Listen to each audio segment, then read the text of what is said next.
Out of the gates and ready to go. Hot Mic with Hutton and Withrow is underway on the Monday edition.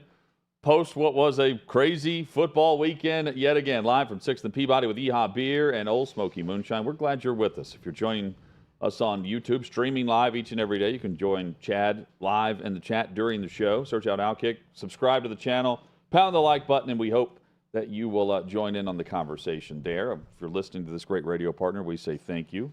Bobby Carpenter will join us later this hour. That's coming up in about 40 minutes. All things college football from the former Ohio State Buckeye linebacker. Brian Howell of BuffZone.com. He will jump back on the show. Colorado, once again, they are the show. Dominating with the show literally with the stars in attendance and what was a crazy game on Saturday night. And speaking of crazy games and crazy covers, that 49ers-Rams game. Kelly in Vegas joins us to discuss just that later in today's lineup. Chad, good afternoon. Every time I see on the screen Kelly in Vegas, host of Bet On It, all I see is host of BET at the beginning, and I'm thinking, Kelly that's impressive for her that she got a gig on BET. Then that reminds me of Mark Jones opening the Colorado State game by saying this is like the BET Awards here in Boulder tonight. What a scene. What a scene in Colorado all weekend. Hutton, I'm like someone who's binging Netflix content right now. I've probably watched 7 hours of Deion Sanders Colorado related material over the weekend. I can't get enough of it right now. 60 Minutes? I'm on a bender. I've watched the 60 Minutes profile. I watched most of both pregame shows, Big Noon Kickoff and ESPN College Game Day. I watched Colorado State deep into the night on Saturday night. I am tearing through some Deion Sanders content. Everything about Peggy, the 98-year-old woman, the fan for Colorado that they've shown. I'm searching YouTube for more videos on Peggy. Too. Yeah, play my theme music or whatever he likes to say. And she said, I'm into all of it right now. Let's hit the biggest headlines from the weekend into what is a craziness based on teams that are traditionally powers that make for a fallback at least a bit to where there are a lot of teams right now that feel they have a shot from East Coast to West Coast. It's because Bama and Georgia don't look all that great currently to what we've seen recently. And speaking of Alabama, so they're playing their first true road game, albeit at the Buccaneers Stadium. First true road game against South Florida, which is a non-Power 5 Group of 5 team. First time they've done that on the road since 2003. And speaking of 3, it's 3-0 for a long time in that game. Buckner gets his opportunity. We see Ty Simpson at quarterback for Bama. Jalen Milroe, who, by the way, is going to start again moving forward. Saban announced as they return home to face Ole Miss this weekend. Chad, this is troubling for a program that normally figures things out. They have a trip here or there and stub their toe, but they don't necessarily miss time due to injury, so to speak. This is more than just the quarterback situation. When's the last time you saw a running back truck a Bama safety? Doesn't happen, and it happened this past weekend. You raise an eyebrow to it every time, and it's been going on, but the quarterback has bailed them out. In this case, the quarterback can't move the football. Yeah, and it's South Florida. I mean, exactly. You talked about when was the last time we saw this. I mean, I can think of certainly teams that have been Alabama's equal or maybe sometimes better than Alabama in a given year. That it's a great contest. It's not like they're steamrolling everyone every single season. I mean, they've had plenty of challengers and challenges. I can't think of a bigger challenge than what we're seeing this year with breaking in a new offense and seemingly not having a quarterback. Going back to Jalen Milroe is an admission that what you saw against Texas, that's as good as it's going to get this year. Sure, he could learn the offense more. He could play a little bit better, but they don't have any better options. And that is a little bit shocking for an Alabama team. I thought defensively that they did a really good job on Saturday. I'm not seeing huge issues on defense. No. We saw some against Texas for sure, but I think defensively they're going to be pretty good. They still have great players. I mean, there's any number of future NFL players up and down that roster. Hutton, there's just something very different about Nick Saban this year. He's more lighthearted. He's apologizing to reporters. He's joking during his call-in show, mocking rants from fans. He's even acknowledging fans that rant about it. He said, look, they should criticize us. Media members, he's like, we played terrible. When we play bad, have at it. Criticize us. They're just doing their job. It's a very different Nick Saban that we're witnessing this year. I don't know if this is going to be it for him. But I don't know what the future holds, but he seems different. And I'm not saying that in a bad way. Right, but he just seems very different. 8 months ago, he's talking about how they suffered 2 losses on last-second plays, and they look at their record and think, oh, this is a rebuilding opportunity. Yeah. You know, it's still the fire there, but you're right. I mean, there was a very nonchalant attitude going into camp about the quarterback, and to the point where I'm not buying it because of all the penalties that they've had in recent years and how the QBs have really bailed them out. But, Chad, even you were like, well, I mean, he's way overconfident, so confident that he's relaxed and happy, you know? And I understand why you read into it that way. Glenn Guilbeau at OutKick.com with an interview on Friday, a close friend of Saban's for decades, Guilbeau says. And that friend says the end is near, as in after this year, he's stepping away from football, deciding to move on from coaching. And it's most likely after this season, and if not this season, at the end of the 2024 season for the Crimson Tide. Yeah, I know he and his wife, Miss Terry, went on a European vacation this past offseason. That was mentioned by the friend. It's just and I'm not – and Glenn did a great job with this interview, and that kind of gives you some context to maybe – and look, I mean, he's getting up there in years. He's done this a long time. He's been at it a long time. The friend even mentioned that he holds himself in that program to such a high standard that it does become exhausting, and that he may want to get off that carousel of every year, year in, year out, turnover, everything else sooner rather than later. I mean, I can see it. I'm not going to sit up here and say that I know just by watching him coach, but I do know that there's a difference in him, a little bit more perspective. You know, I think the way he talks about things. So maybe the end is near, but only Nick Saban knows that one way or the other. Yeah, and I mean, he's not going out this way, though. You never envision, like if Belichick is told because of a disagreement with Robert Kraft at the end of the season for the 0-2 Patriots now, we have differences. We need to break up. I don't think he's retiring. Well, I don't look. But this wouldn't be a breakup. This would be he's tired of coaching. But what else does a guy do? I mean, you know what I mean? Replaces Lee Corso on College Game Day. There's one thing. I mean, he can do whatever he wants. And, sure. And I do think that he is starting to see that he can enjoy some other things. He loves going out to the lake house that he owns and getting out on the boat. He went to Europe this offseason. I mean, maybe he can just retire and step away from it. And when you say he's not going to go out like this, I mean, what is this? Oh, this is sloppy play. This is not having an identity. But is it 9-3? This is. I mean, what is this Alabama team when all said and done?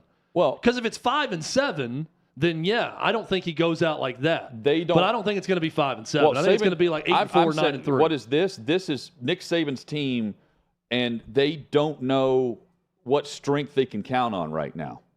Yeah, a year after we knew exactly what they were about. And they went into this year wanting to play bully ball. That's what they call it in Tuscaloosa. Load up on the offensive line.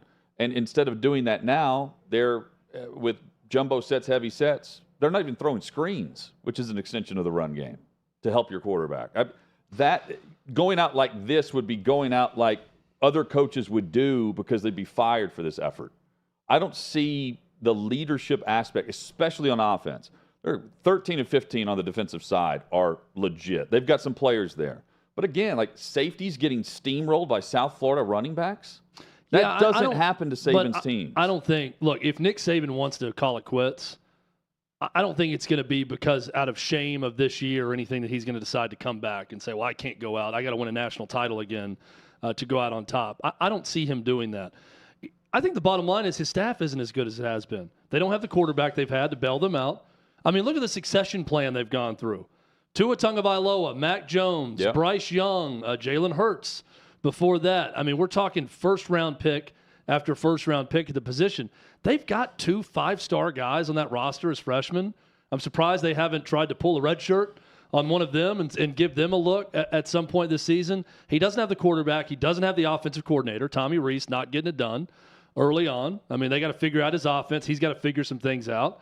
You can't throw the baby out with the bathwater, pun intended, with how young Rees is after 3 games, but that's not working. Well, they have a backup linebacker at Georgia who's now starting for them. Yeah, so their own recruits weren't topping the backup at Georgia. I don't see this. I don't see anything that happens this year stopping Nick Saban from stepping away if he feels like it's time. I don't think he's coming back because of a pride in how they finished this season as to why he wouldn't step away. Now, if he is like he is every year and he loves the challenge of a new team and a new set of challenges, like he says, that's what keeps him coming back. Every team is different. Every challenge is different. Then he's just not going to retire, going to keep doing this for as long as he wants to. I just don't see it being I can't go out at 8-4, with a sloppy team and a bad offense.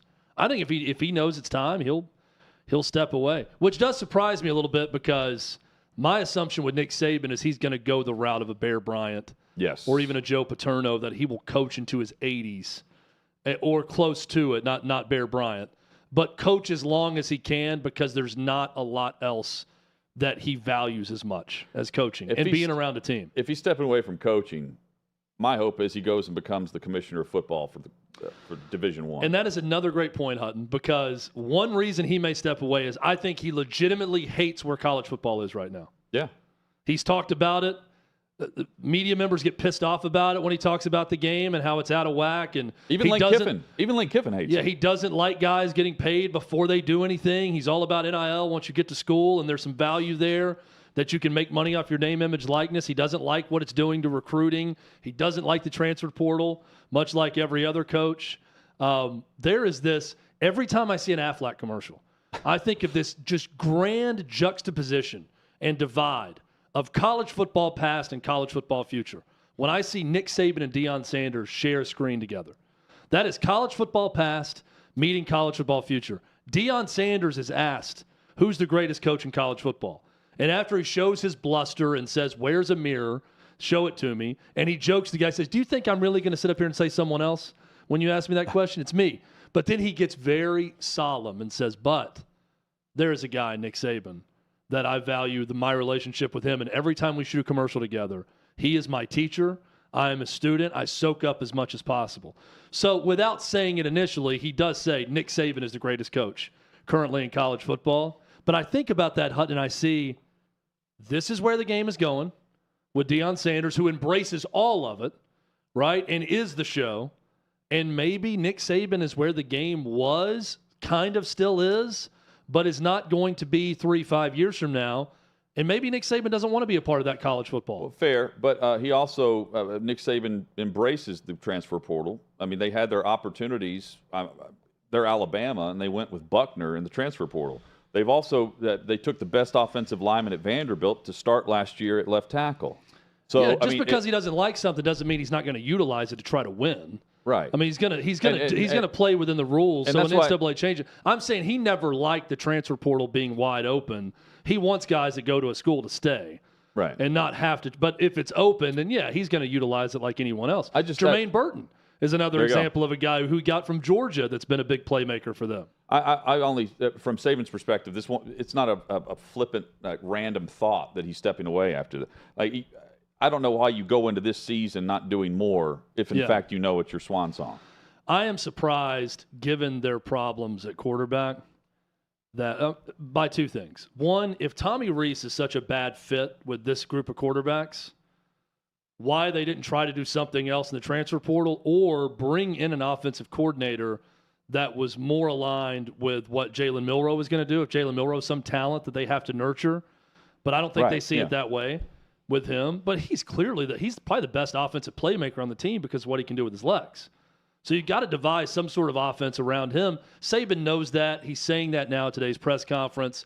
It's just shocking to me that they didn't plan better with some of this stuff. Because if you're Nick Saban in Alabama, and he's dealt with this his whole career, you can't take anything for granted about your assistants being around more than a year. It is a year-to-year proposition. These guys go there to move on and move up. Coaching rehab. Yeah, they move on and move up, so you get the best out there, but it's not like you're going to have someone for 3 to 4 years. If that's the case, they're probably not doing a good enough job. Because if so, they'd have a head coaching job somewhere else. Yeah, no, exactly. Or a position coach would have a coordinator job somewhere else. Lateral moves were made from Bama to Ole Miss. Speaking of Ole Miss, Kiffin, post-game after their win this past weekend, normally Lane Kiffin would take the opportunity to make, something funny or viral, to distract from whatever is about to happen in T-Town the following week, just to get that, ball rolling a bit. Wasn't the case with Cole Kublik. He said, he was asked about you got Bama and Saban next week. He's like, yeah, got Saban. Guess we got to go to Tuscaloosa. And that was it. To me, he knows they're for the taking. And that's odd because Kiffin normally hasn't played into that from that angle. He would be joking about Bama fans instead of saying, I guess we got to go to T-Town. And he's also saying that the defense looks way different. He's saying that Kevin Steele, in an interview with On3, it doesn't appear to be calling the plays based on the defense that he's watching. Yeah, he's saying Travaris Robinson is actually calling the shots. And knowing that they've played against Kevin Steele, he's worked with Kevin Steele, this is a totally different vibe that he's getting from the defensive effort with the Crimson Tide when he watches them play. I love the psychological games being played, just to throw a little bit of a divide in there maybe on the staff.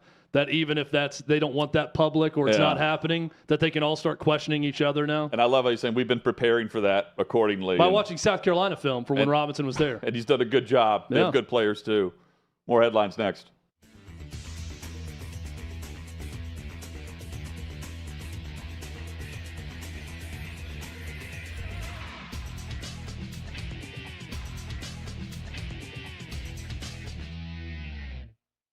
Looking back on that interaction, it seems like you really don't care. I mean, it seems like you wouldn't have gone about things any differently. But, what does it say to you when there's these business owners who don't understand your vision of what you have for these places? I mean, you're giving them publicity at the end of the day.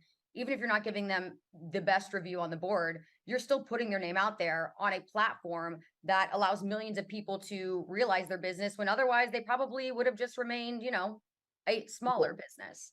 Yeah, he's a moron. It had nothing to do with how I was ranking the pizza. And he said that. He said a million things, like he doesn't want publicity. He keeps talking about it. But he just hated me. He didn't really know who I was. I'm sure it's the way his politics are, because if you go look at his feed, it's what I'd expect. It's extreme left. And those are the types of people who generally hate me before they meet me. But he said he wanted to yell at me before I even stepped in the store. So it had nothing to do with the review. And he's a clown show. He is one of the worst people. He's everything that is wrong with this country. And that's not exaggerating, but he's made up his mind before he meets somebody, picks a fight, and then, the rest is history. But for me, it's good. It was the most viral thing we've had in a long time. Yeah. And have you had any other pizza owners from places you covered in the past reach out to you and say, wow, we can't believe this guy? Like, look at the great things that you've done for our business because of the One Bite Pizza review. Yeah. That's the thing that's crazy. There's a lot of things that people could cherry pick that people have said about me that be like, oh, he's a bad guy, this and that. Pizza and small business is not one of them. That pretty uniformly across the board. People like Dave, very good for pizza. He's very good for small business. It's how we're doing this pizza fest. Like, we get places that would never do it, but it's like, we like I did an interview with Lucali, which is one of the most famous pizza places there is. And they're asking Mark, the owner, is like, why'd you agree? We don't see Lucali doing this type of thing. It's like, Dave has done so much good for the pizza industry. This guy didn't care. This guy had no answers. He was just a clown. Okay, so I'm going to get to the Pizza Fest in just 1 second. I'm just curious, how did you get so into pizza? Was it just something, as a East Coaster, you felt like you needed to insert your voice into the ongoing, never-ending discussion of what pizza is the best, or was there something else behind it? Yeah, so we talk about anything at Barstool, and probably 10, 12 years ago, myself and Big Cat Dan Katz, who's one of our top guys, we did a debate. If you could eat one food the rest of your life, what would it be? He said tacos. I said pizza. And then we're like, let's just do it. He said tacos because of burritos, because like breakfast burritos. So he was just eating burritos. I just started eating pizza for like a month. That's it. and people were asking, well, what do you think of it? And that's where I coined, like, all right, I'll take one bite and score it. It just kind of clicked. I could tell it resonated with people, and that's where it was born from. Okay, so now let's talk about your pizza festival. It is called the One Bite Pizza Festival. Very appropriate. It's taking place September 23rd in New York City. How do you prepare for such an event? I mean, so many different options at your disposal in one afternoon.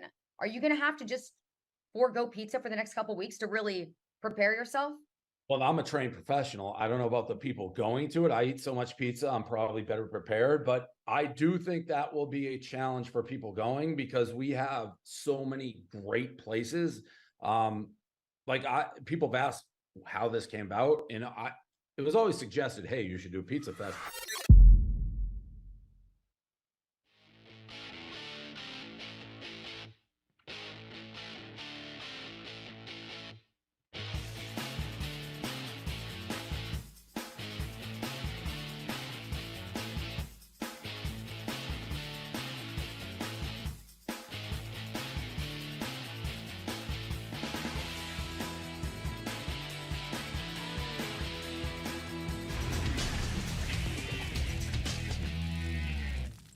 Coming up in 20 minutes, Bobby Carpenter will join us, college football host from SiriusXM.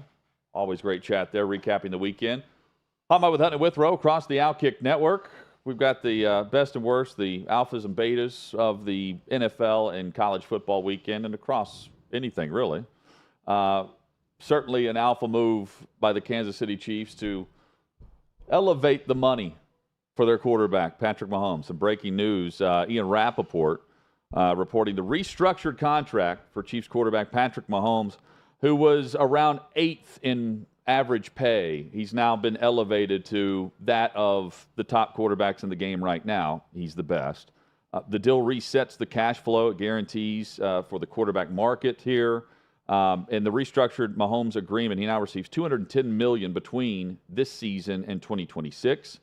That's the most in NFL history over a 4-year span. And a part of that, Chad, has escalators moving into 26, and then they're going to revisit the contract again in 26. And this is something that their ownership and that their general manager said prior to any discussion about the offseason contracts for Hurts and for Herbert and for Burrow. They just straight up admitted, yeah, we're going to let those guys receive the terms of their deal, and then we will make Patrick Mahomes the highest paid player because he deserves to be so.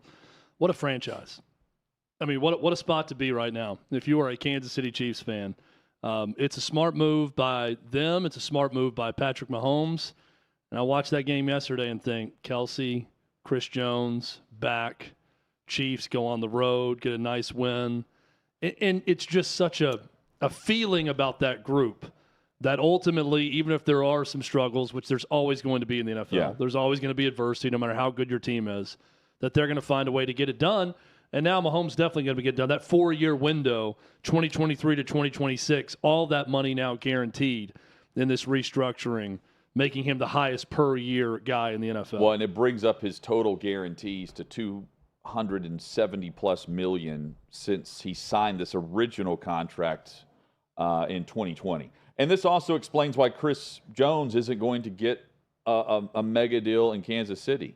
He signs the 1-year contract, and based on the money that's going to be needed for the rest of the roster, it's unlikely they franchise tag him. So he's going to hit the free agent market in the offseason. I think that's a foregone conclusion based on this, which they have been working on, and that explains why Jones had to miss the first game due to his own decision. But he's back, and man, they were solid yesterday in Jacksonville. And Chris Jones didn't miss a beat. No. Had a sack, batted down a pass at one point, had a couple of key pressures in the game. Back to his old tricks. Yeah, and 17 points scored. It's still weird to see the Chiefs with that number on the scoreboard. That's all they needed, though, and it's a defensive-minded team right now as Mahomes gets used to those receivers. Felt really good about the Jags and Trevor Lawrence and Calvin Ridley after 1 week. Offense did not get it done at home yesterday against the Chiefs. They kind of reverted regressed back to the mean in that game. The recent quarterbacks who have received the coin not playing great. No. You've got Herbert and Burrow, both 0-2, and Burrow's right now back in the training room with a calf injury. They've both franchises right now have issues. Quarterback's not one of them, but the way they're playing, everyone's going to point to the top dollar guys. They deserve better around them than what they're getting in specific game plans and areas of the roster. Chad, alphas and betas of the weekend. Let's dive in and start with, domination. That is how you described the Cowboys defense last week, and that's what we saw yet again as they get 3 more interceptions. Zach Wilson is the quarterback that we expected him to be, quite frankly, and especially against this defense. And Micah Parsons continues to dominate. Now he is a full-time pass rusher instead of moving him around to different spots, and he is crushing it at that one area. So I wasn't quite old enough to watch a lot of Lawrence Taylor in his prime. I was a very small tyke at this point in his career. But if you watch film of Lawrence Taylor, I can only imagine this is what it was like to live during that time and see someone that's just a complete wrecking ball of destruction at any point, and that almost looks like they're being sped up, or that you're watching a different being play against mere mortals at times. Yeah. Hutton, that sack he had in the first half yesterday, where he bull rushes and spins and then sprints to Zach Wilson, and he's on him in a half a second. And then he sacks him and gets up and does that quick crawl on the ground like a creature. I've rarely seen things like that from humans. It was the quickest sack mixed with his celebration crawling on the turf. Remarkable watching this guy play football. He's a bad man. And that Cowboys defense is next level through 2 weeks. It is impressive. He's the alpha of a defense full of alphas right now for the Cowboys. Through 2 weeks, the score is Dallas 70, New York 10. I mean, it's by the way, Prescott was pretty good. Yeah, Did you play him? No, I played Jordan Love, but Jordan Love had 0.7 points more than Dak Prescott, even though Dak Prescott was good. So Micah Parsons back on where he left off last year. Although last year there were spurts where he wasn't producing at this level every week. The consistency factor will turn him into Nick Bosa plus some. He'll be the Patrick Mahomes on defense, just like Bosa is right now. Parsons is next up. And speaking of ownership, they didn't want to pay guys up front on the offensive line, Jerry Jones admits, because they have to pay Micah Parsons. So they're taking that into account. Billy Napier, Chad. Yeah, Florida. Let's go to college. Florida at home, they do exactly what what Tennessee fan bases thought, not only covered, but won outright. Congrats to Davey Hudson on the wrong team favored pick. I was way wrong on this, and I was way wrong on Heupel being different than the other coaches we have seen go to the swamp. But meanwhile, Billy Napier gets a big win as head coach of the Florida Gators program. Yeah, look, I bet on Florida money line. I thought, this is a hedge my happiness pick. But as the week went on, I really thought, no, it's actually just smart money. Because as I watched that game, this is exactly what Tennessee does. And on Florida's side, I'm not taking anything away from them. This is exactly what Florida does at home against Tennessee. They play like alphas. And Billy Napier was the alpha in this game, and Josh Heupel was the beta in this game. I was surprised. Heupel is not a guy who coaches scared. No. And I don't know if it was fear.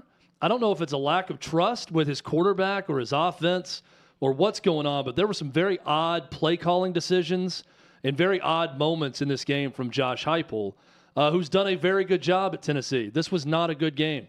And he's got to be the first to be held accountable and the first to take the blame and say, I got to be a lot better. My coaches have to be a lot better. There's certainly a number of players you can point to on Tennessee's team to be better. Here's what I saw with Billy Napier, though. It's a hell of a plan. They knew exactly how to attack Tennessee defensively. It took Tennessee 4 drives to learn how to defend a simple counterplay in the run game. And at halftime, they adjusted, and they held Florida to under 100 total yards in the second half. They did nothing running the ball after they adjusted. Why not adjust to that after one touchdown drive where you can't tackle them?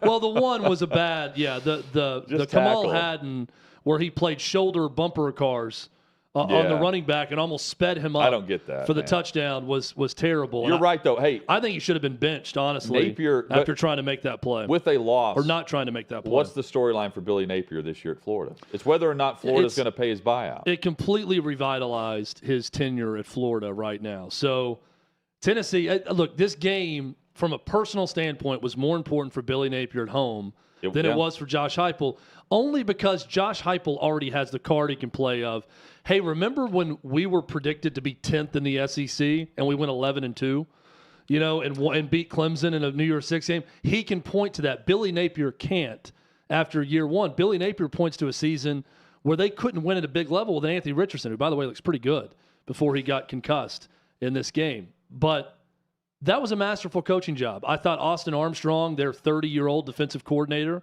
had a great plan for Tennessee. I thought they manhandled Tennessee's offensive line in this game with 3 or 4 guys rushing. But Billy Napier wins one of the betas of the week because he went into this game. Alphas of the week. I keep thinking about Josh Heupel.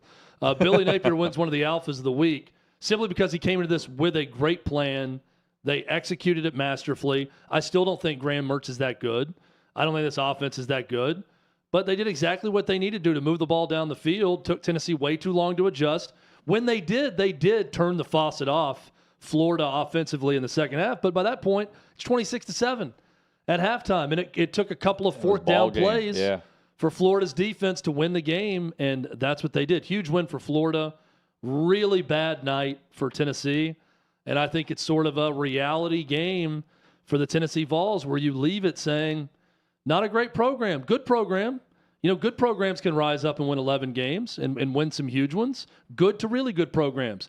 Great programs at worst go and play that Florida team on the road this year, and lose by a last-second field goal.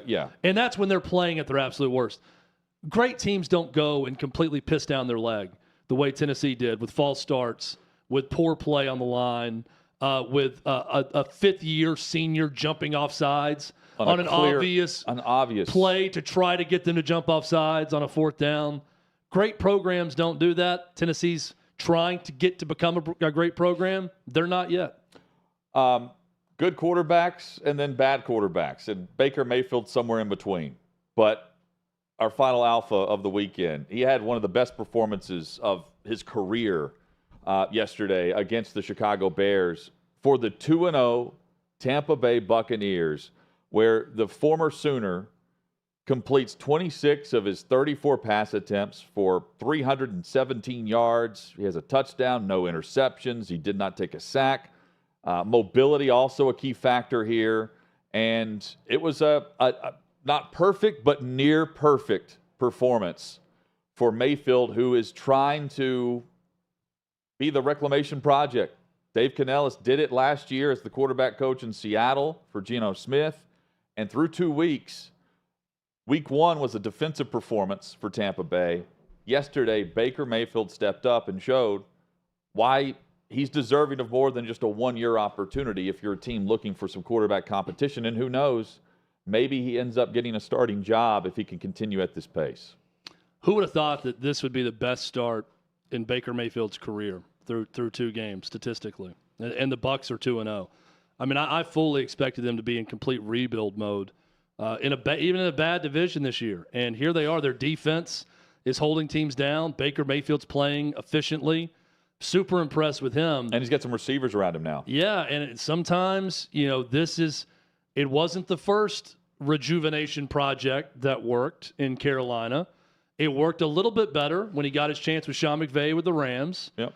But maybe that was with no plan and just kind of maybe it's a third change of scenery that gets Baker Mayfield going. Through 2 weeks, it looks like that's the case. Yeah, and it was a puzzling start to his career. But Cleveland, Carolina gave up way faster than what we expected, but honestly for good reason, right? And then we just didn't see the Sooners QB that we saw a bit yesterday. That was the college version of Baker Mayfield. And Chicago, by the way. And he's never been accused of being a beta. If anything, No. he's almost been accused of being too alpha at times and putting his body in harm's way and trying to force things. He's still doing that. Yeah, and trying to force things when they're not there and bad decision-making. But right now, the alpha-like play of Baker Mayfield's paying off for him and the Bucs. And Justin Fields, meanwhile, on the opposite side of things, it is not something that I expected to see in this season in a type of a prove-it year where they've spent some money, they brought in some players, they've drafted some guys to put around him. And meanwhile, Chad, we see a stat line from Justin Fields that is more of the same instead of anything different. It's a big road game for them. We touched on this last week. Chicago losing the way they did to Green Bay and Jordan Love in week 1 at home, went on the road to face the Tampa Bay Bucs that didn't score all that much against Minnesota, but won through a great defensive effort. And this was a winnable road game for Chicago. And they not only did they win, I mean, they weren't competitive throughout this game. It's a head scratcher right now, and there'll be a new head coach there soon. Also, we're gonna talk a little bit of uniforms throughout the show because I thought maybe the greatest in the NFL was on display last night on Sunday Night Football. That Bears ensemble is an atrocity, given how good their normal uniforms are. I can't think of a worse contrast from standard uniform being damn near perfect to the worst uniform, one of the worst I've ever seen. And that was their throwback from like 50 years ago or whatever. That was awful. That orange on orange with the white pants. Yeah. An absolute war crime of a uniform. Not awful. Terrible. Bobby Carpenter joins us. College football results and discussion next.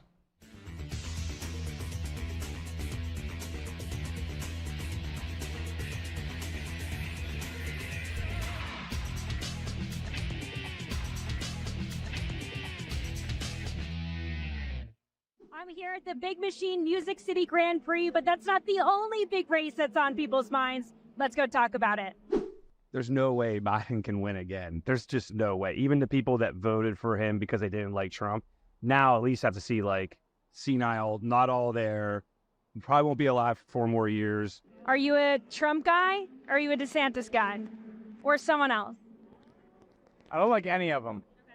Who's your dream candidate? Who would you want to run? Myself. I think the best candidates probably are smart enough not to run. I just hope there's somebody that's young enough to care about the country instead of their politics. My fear is they get Gavin Newsom from California. I think it would be the new cool vote for the younger people, and that's what I don't like. Who do you think on the Republican side would be able to take on Gavin Newsom? Great question. As a Republican registered, I love what Trump's body of work did, but they're just out to get him and destroy him, and we won't get things done, which is crappy for me to say. I thought DeSantis was going to be the guy. Trump only has 4 years left. He cannot fix everything that just happened in 4 years. And he's going to be battling indictments and all these false stuff for the next 4 years. We won't get anything done. And it'll just be the stalemate in America. That's why I almost don't want him in. But if he is the leading candidate, that's who I'm going to vote for. Is there any Democrat that you would vote for, consider voting for? Absolutely not. What about RFK Jr.? No. Who should our first female president be? Michelle Obama, of course. Okay. Yeah. I'm going to go with Harambe 2024. We have the 2024 presidential race coming up, and I wanted to see who you thought your favorite TV characters would vote for. Homer Simpson, like who do you think he would vote for? Donald Trump, all the way. Vito Corleone. Whoa. Whoever advances the cause of the Corleone family. Yeah. Tony Soprano. If Tony Soprano is voting in the 2024 election, who do you think he's voting for? I'm going to go Ron DeSantis. Okay, why do you think that? Just seems like a Ron DeSantis kind of guy. Is this a meatball joke that you're trying to make right now? What about Homer Simpson? Homer would vote for Biden because he's a dope. Who do you think Napoleon Dynamite would vote for? That's a good question. I actually don't know. There's a right answer here. He's voting for himself or Pedro. There's a Viking show, I think. Okay. Maybe that's Hulu. I don't know. So in the Viking show, whatever the main character is, who do you think they would vote for in 2024? Probably a goat or a dog. I think we have one of those in office right now. So who do you think Jon Snow would vote for in this upcoming election? I'm gonna say Donald J. Trump. Why do you think so? Because Game of Thrones is all about drama, and Trump comes with the drama, baby. Would you vote for Trump from jail? Yeah, probably. Yeah, probably. Because at that point, what else do you have to lose? Okay, would you vote for Trump from a jail cell? Yeah, baby, I will get Trump out of jail. Would you vote for Trump in jail? Oh, yeah. Based as The thing that Trump needs to remember is there's another political figure that said, I don't recall very well. Yeah. And that's all he's got to say. Is there like a dream candidate, someone that you think could like save us all? Yeah, Jesus. Amen to that.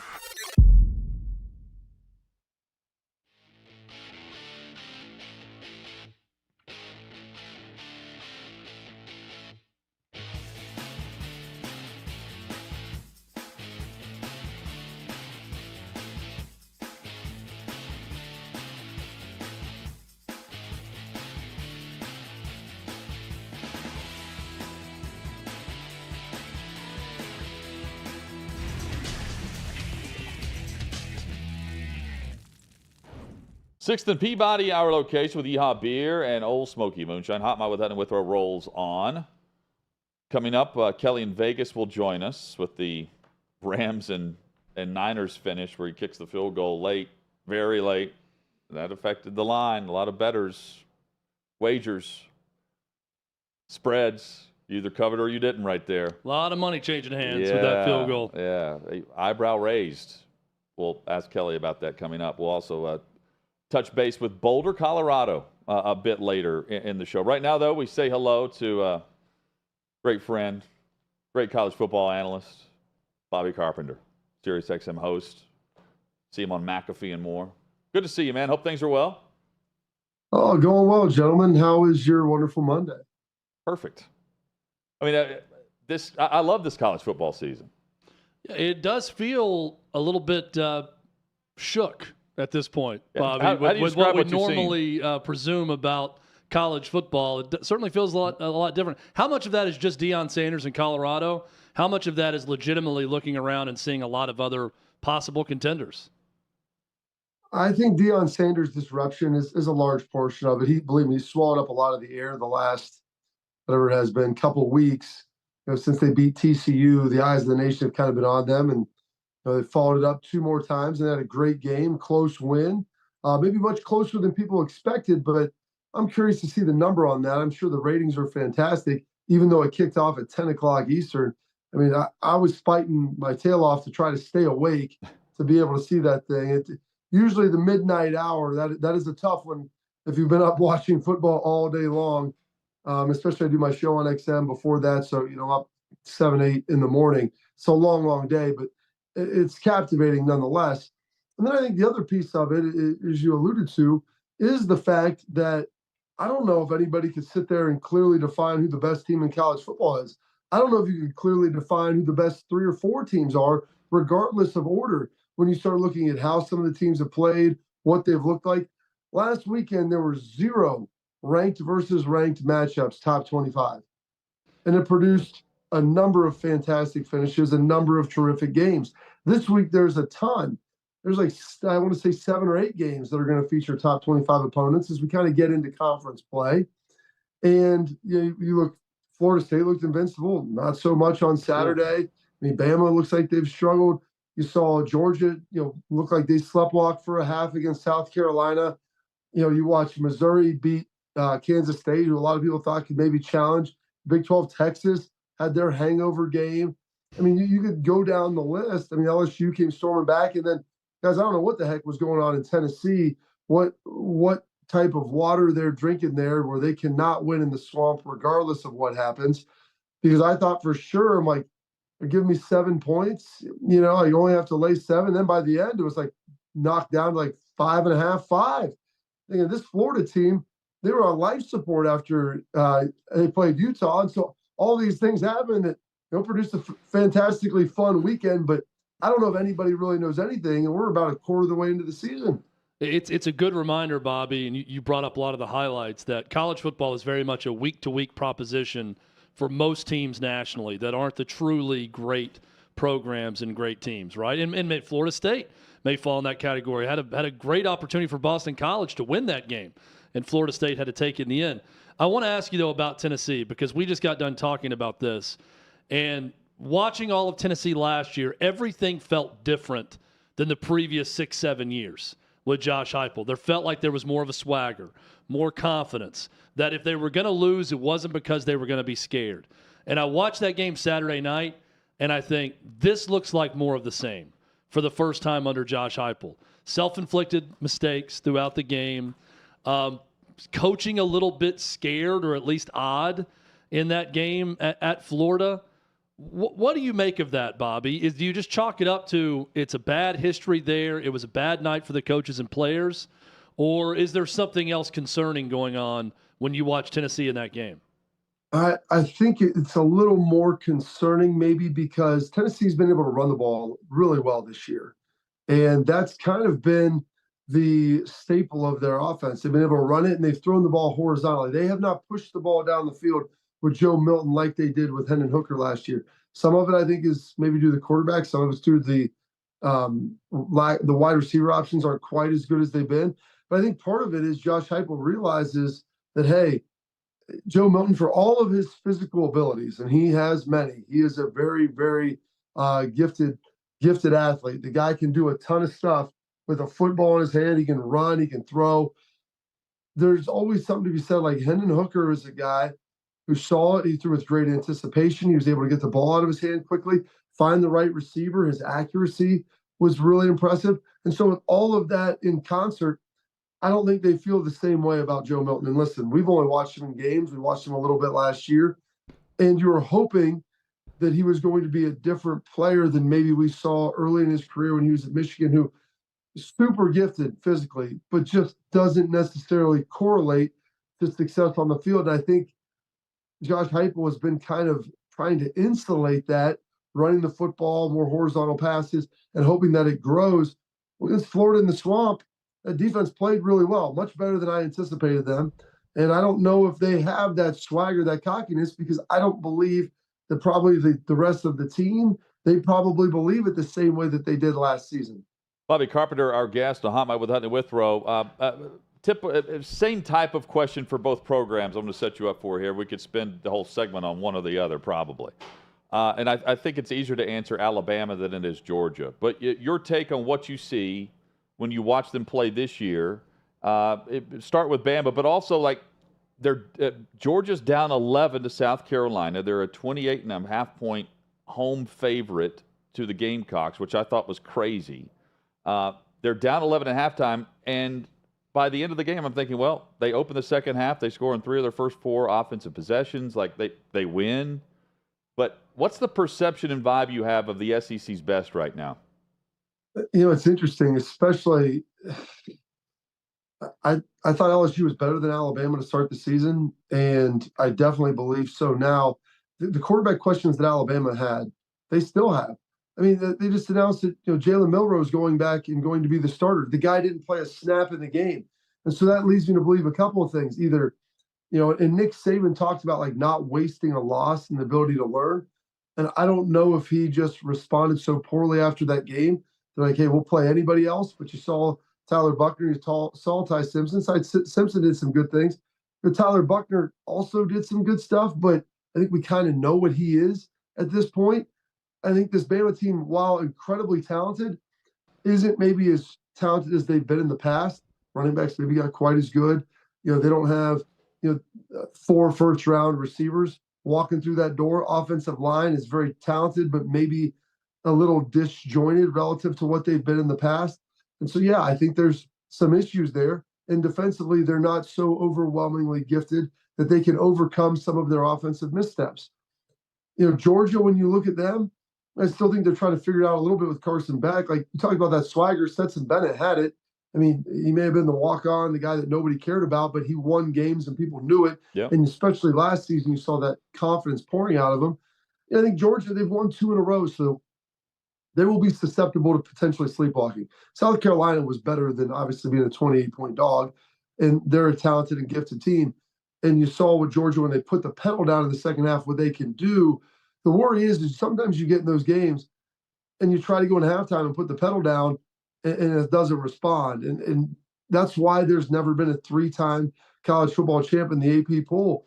Success breeds complacency. You have guys who go on and leave and go to the NFL. It's really, really tough to replace them at that same level. And frankly, after 3 years, there's a lot of guys in the program that have never known anything but overwhelming success. And so to them, it just kind of happens. And that is regardless of how talented that roster might be with Kirby. So, Bobby, I'm doing channel surfing like one would do on a Saturday afternoon, watching different college football games. And I say to myself, I want to watch Peacock in their college football coverage. I've yet to check out Peacock in one of their games. So I flip over to Peacock, and I watch Michigan State, trying to see how they're responding to the Mel Tucker controversy, and Washington. And what I see is Washington and Michael Penix Jr. just housing the Spartans through one half of football. That offense is impressive. I picked them in my playoff before the season.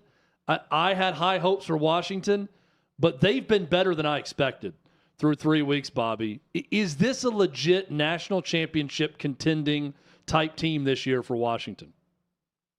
Jacob Hester and I talked about this a number of times. It's a shame that this is the final year of the conference, but you look at the top 4 teams, 5 teams, maybe 6 in the Pac-12. I mean, I don't know if there's another conference you could roll out 5 or 6 and say, hey, go have a conference challenge, and that you're going to say, well, I don't think the Pac-12 could handle that.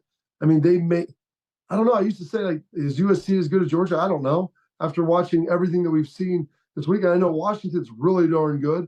I know that Oregon is really darn good. Part of it is those guys have quarterbacks who played about 17 years in college football combined. They're experienced and they're gifted and talented, and they have coaches that know what the heck's going on.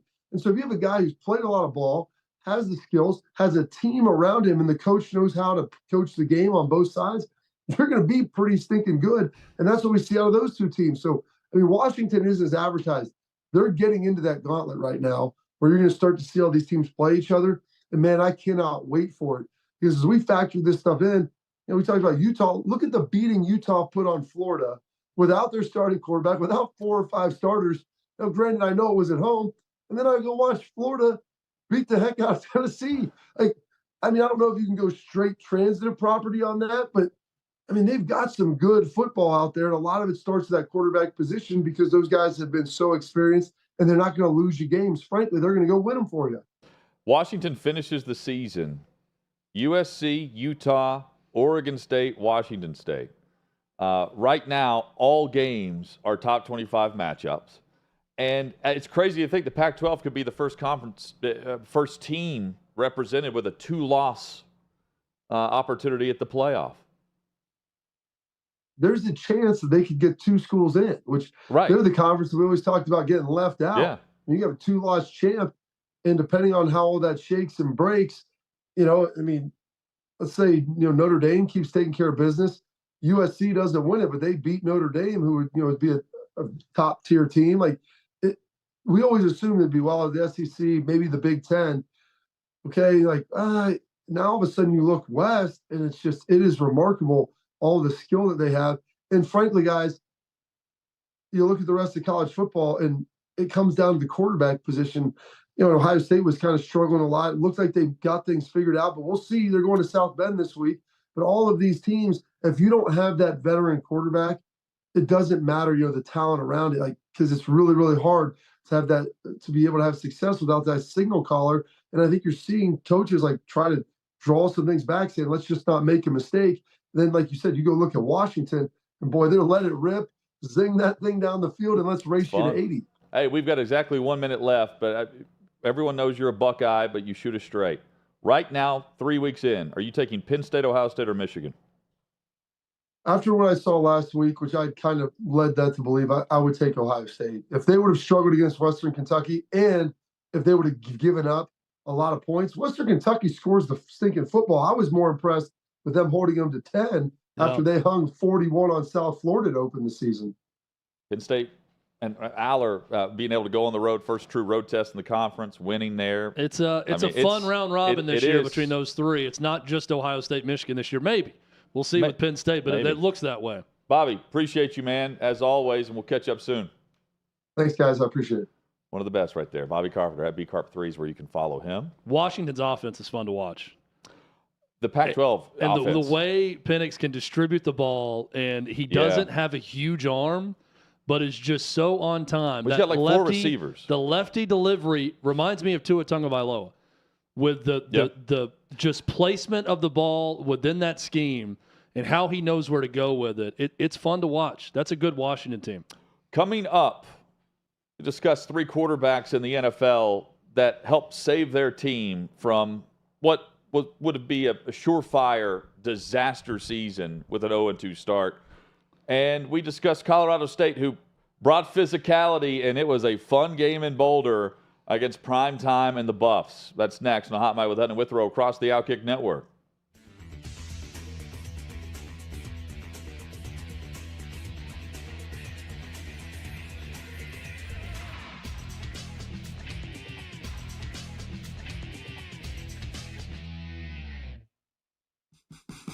What you're experiencing is the bold taste of a Southern legend. Old Smoky Moonshine and Whiskey, authentic Tennessee mountain-style spirits.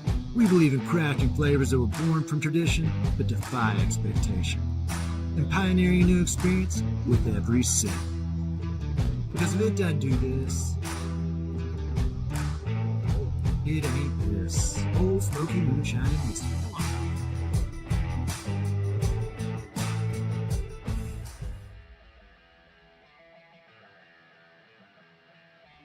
Welcome into OutKick the show. I am Clay Travis, your fearless leader. I am going to continue to argue that sports is one of the great unifying forces in all of American life.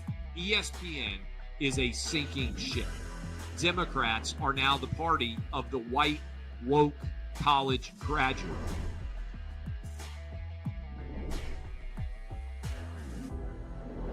We live in a land of participation trophies. You gotta lean into the turns. You really gotta lean into the turns. When Leah Thomas walked in that first day, it got silent, and every girl was uncomfortable. Very difficult to go back-to-back years in the NFL with the #1 overall pick. Is it fair for people to be upset with Barbie? I've been out of LA long enough to have forgotten that libs, no matter how ridiculous the scenario, are gonna live. Another week of inflation, another week with Biden with COVID, and another set of losers to crown. People don't watch the WNBA on TV, in person, on a plane, on a train, on a bus, or on purpose. I mean, what have you seen firsthand of how this has affected you in the plant and your fellow employees? Under Joe Biden, the Taliban has retaken Afghanistan. Putin has invaded Ukraine. So if there was ever a time for freaking aliens to inhabit and conquer Earth, now would be that time. We've seen coaches throw water bottles. We've seen coaches act like idiots. We've seen coaches slap other coaches. But I think if you're involved in carjacking, you're inherently a rotten human. The level of stupid that sometimes gets on our YouTube chat just gives me a headache. You're born a male, play with males. You're born a female, play with females. Don't at me about it. The American people are being cheated. We, ladies and gentlemen, are being cheated. There's no doubt in my mind he could have caught the ball in his back pocket if he'd been running. Blowing a lead and losing a game is 100 times more lasting and painful in some clubhouses than losing the game 15-0. If I had to start a list in the last 10 years of horrible underachievers, he's at the top. We were directly impacted by the whole Leah Thomas thing, and we were able to see you guys on the ground with your signs supporting. That was huge. They were saying, oh, it's only 1 or 2. That's rubbish, and we all know that's rubbish. Once those trans-identifying males were able to succeed, it just encouraged others.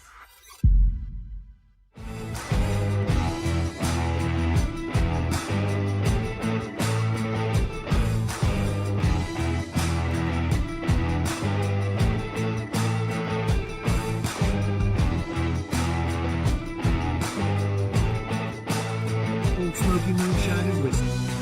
Bold taste of a Southern legend.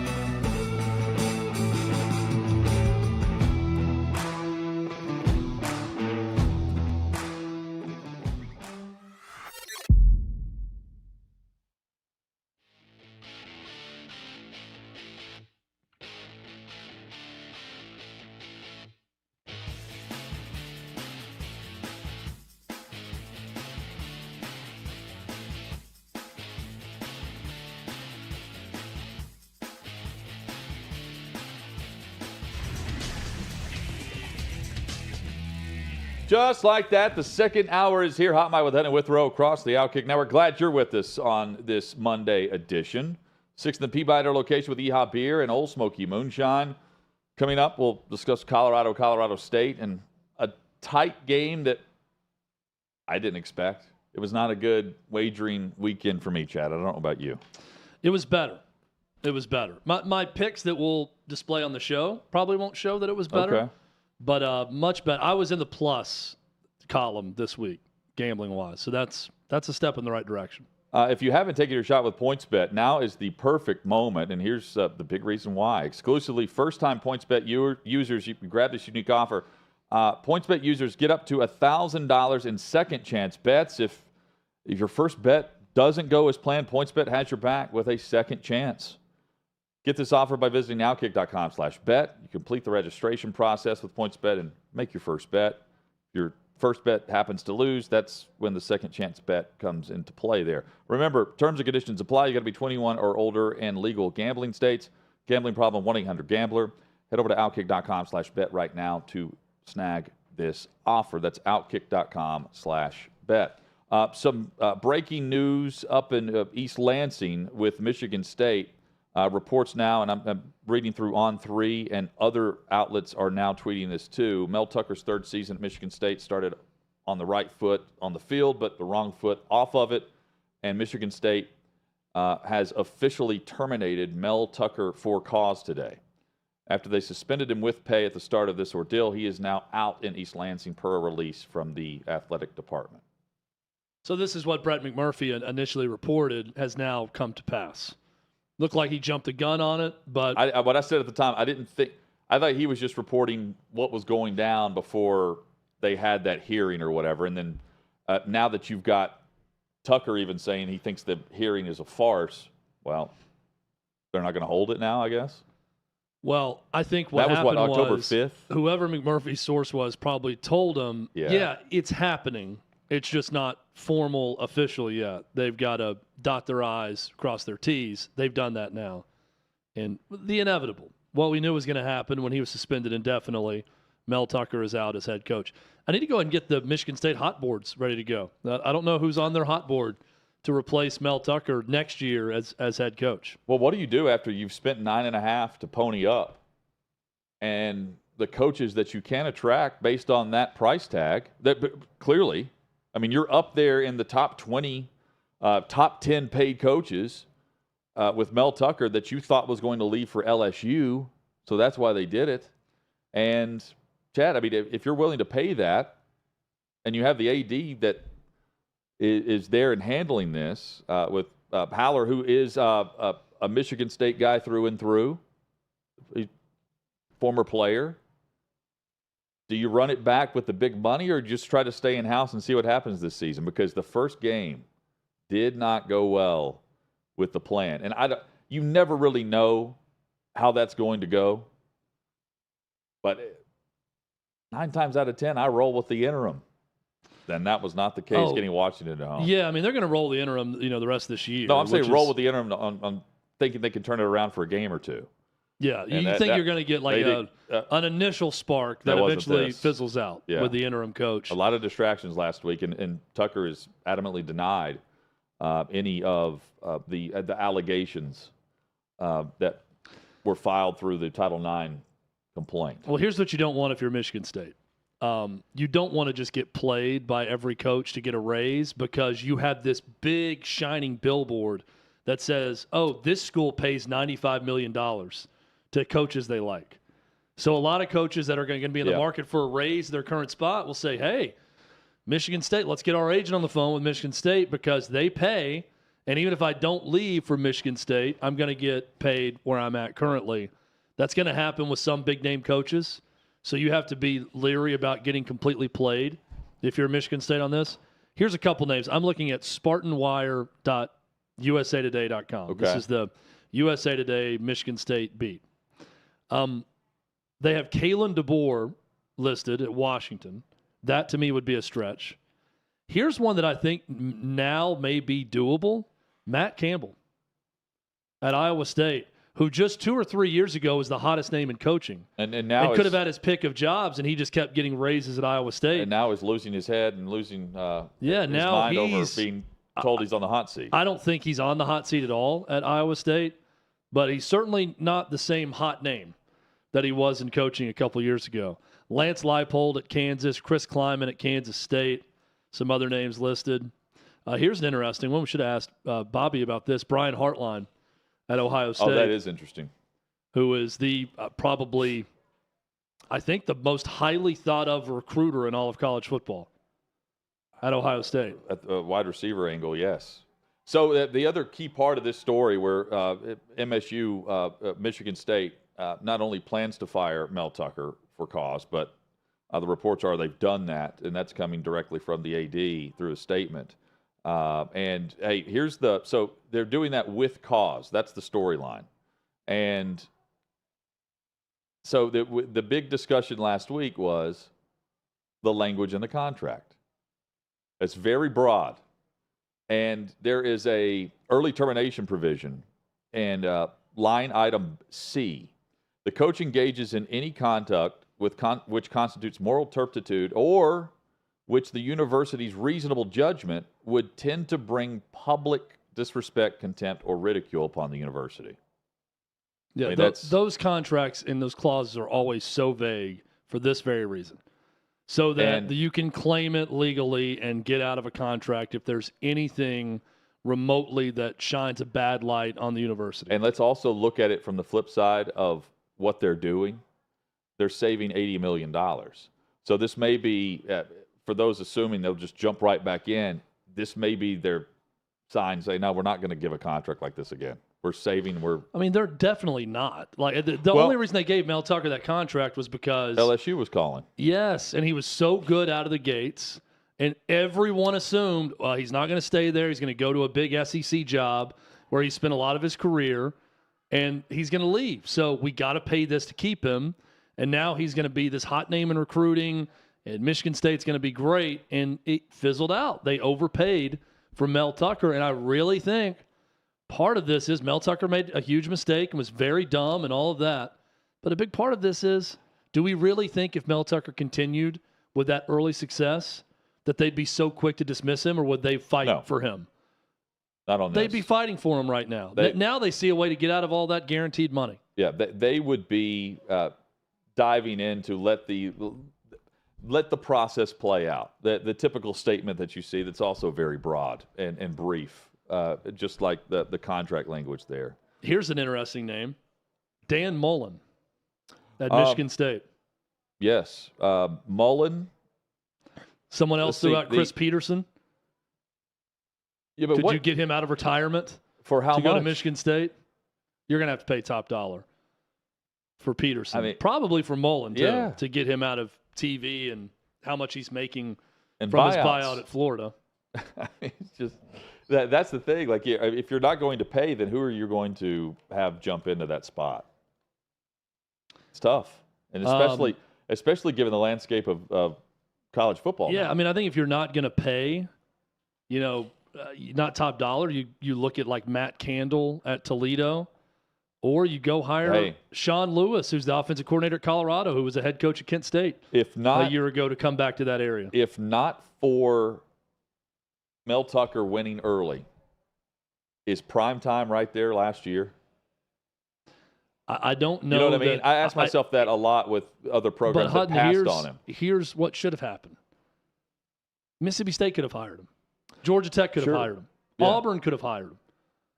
And I bet there's a segment of all those fan bases right now, some higher percentages than others, that are sitting there kicking themselves, saying, we could be the Hollywood of college football already.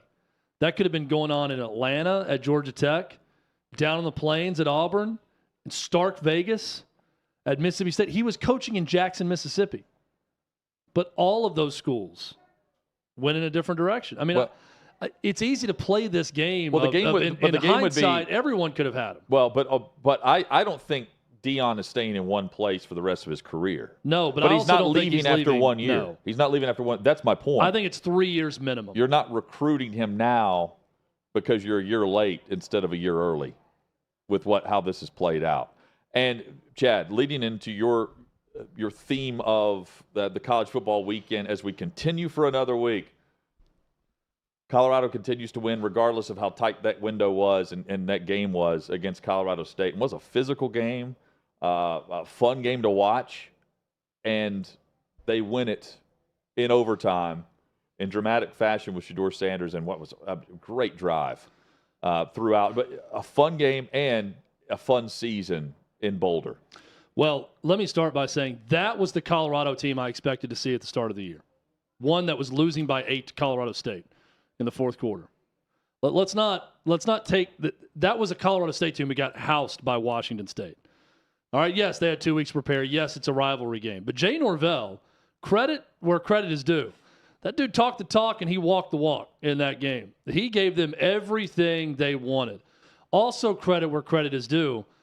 A golden opportunity for Colorado just to say, well, it was fun while it lasted, and this has been a great weekend. We got Offset and Lil Wayne and The Rock over on the sideline. This has been a lot of fun.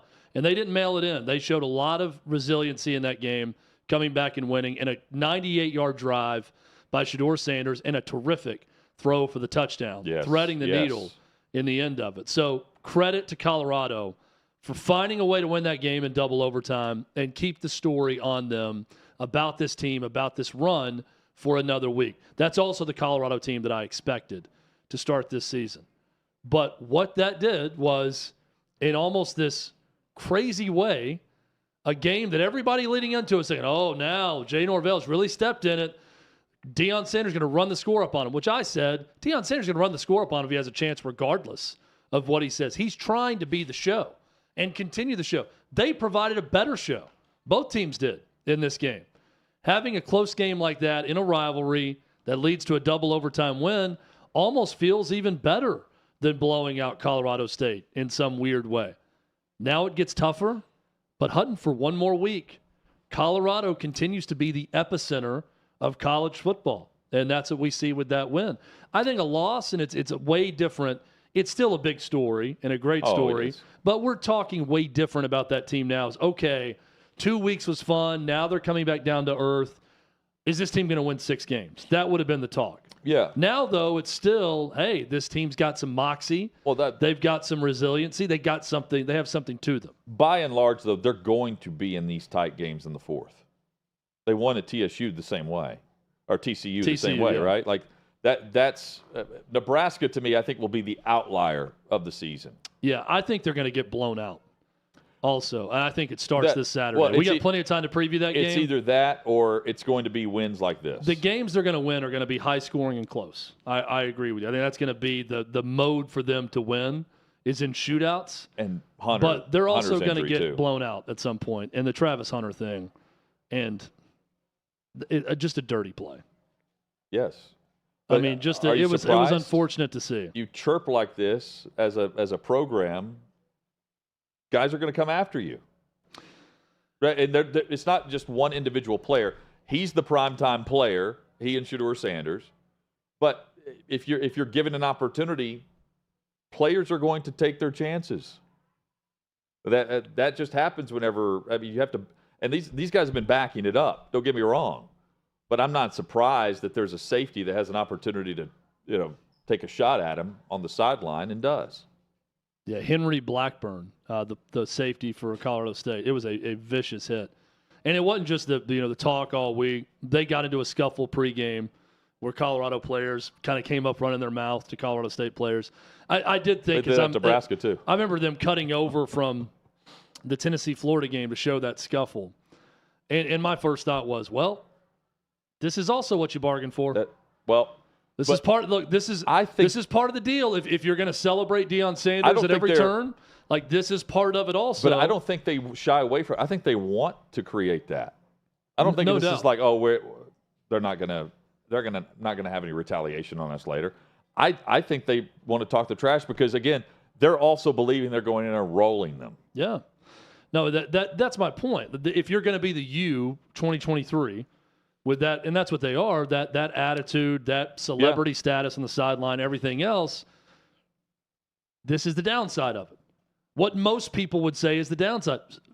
People may love it also, but fights before the game in warm-ups, safeties on the other team taking cheap shots at your players because they hate you already going into a game. These are the types of things that can happen also on the flip side of it. Chad, coming up, we'll dive back into more of the discussion with the inside look on what's happening in Boulder and the craziness. By the way, Colorado USC already announced it will be the big noon kickoff game of the week. So Fox is headed back there, and then it'll kick off at 10 a.m. 10 a.m. local time. Mountain time. 2 weeks Same deal as the Nebraska game, which now. kicked off 10 a.m. Mountain time out there for the big noon kickoff game. Yeah, but no surprise. You get to go back. And massive hits for the pregame shows that were there this weekend, too. Yeah. Best thing I thought that both shows did was a profile on Peggy, the 98-year-old fan. I can't get enough of that old lady. Love her. Loved her greeting with Prime. Everything about it. She's like, Sister Jean could get a little bit old at times with Loyola. Literally. No pun intended. This 98-year-old woman, Peggy, I'm craving content from her constantly. Next week. Prior to there'll be the build-up for. Yeah, no, the next pregame show that's there, they'll do another profile with him. Okay, that's enough, Peggy. Yeah, a week from this Peggy, coming Saturday. you've had your 15 minutes of fame, ma'am. That's enough. Please. Get back to your seat, please. Please, away. Deion's out there saying, please, away from the camera, Peggy. This is my time to do the interview. Coming up, Brian Howell will join us from BuffZone.com. The latest on primetime and where we're headed on this crazy ride and what's been a fun football season. That's next.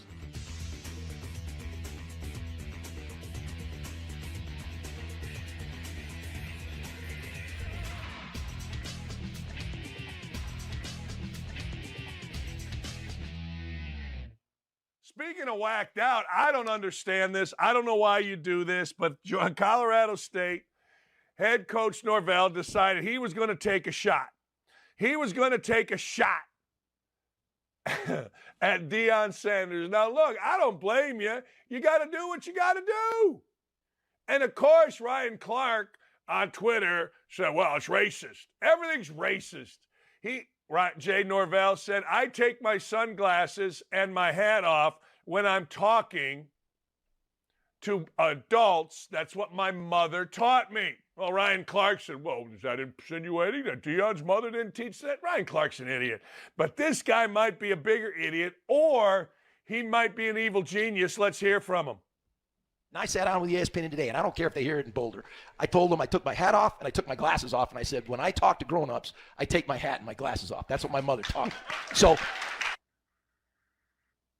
Yeah, well, good for you, man. Good for you. I tell you why it's good for you. Because, ladies and gentlemen, we got us a situation in Boulder this weekend. Game day is there. High noon is there. Fox is there. It's going to be glorious. And this just made me stay up till 1 o'clock in the morning. I think the game starts like at 10 o'clock our time. Look, you can acquiesce to this guy. I mean, what is this guy? He's won 2 college football games. I know he's the greatest to ever play. Good, that's a long time ago. A lot of guys are the greatest to ever play their position a long time ago. So good for Jay Norvell. Good for him, but I will tell you something. I guarantee you this, and this is a take you will not hear from anybody else. The black kids on his team are going, yeah? Really? I like Deion. I think Deion's kind of cool. I'd like to play for Deion. Seriously. I mean, as soon as I heard that, I go, hey, man, you won your little show here, and it's going to be interesting to see what happens in the game. But the kids on your own team are like, hey, man, I think Deion's pretty cool. This guy here, Norvell, reminds me of every high school, grade school, CYO coach I ever had. I'm telling you. That's what the kids on his team are thinking. That's exactly what the kids on his team are thinking. They are. Don't at me about it either. Here's Deion's response. Security guard.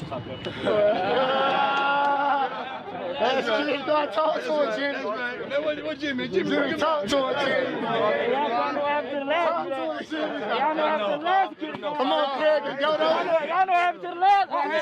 You don't even know. You don't even know. Yeah, well, Deion Sanders is full of shit. I mean, let's just be honest right here. He's full of crap. Because all they do, his son did, he's done, is talk about the other team. Like, we don't talk about nobody. No, you're full of crap. Look at what his son said after the game. Matt rule this, Matt rule that.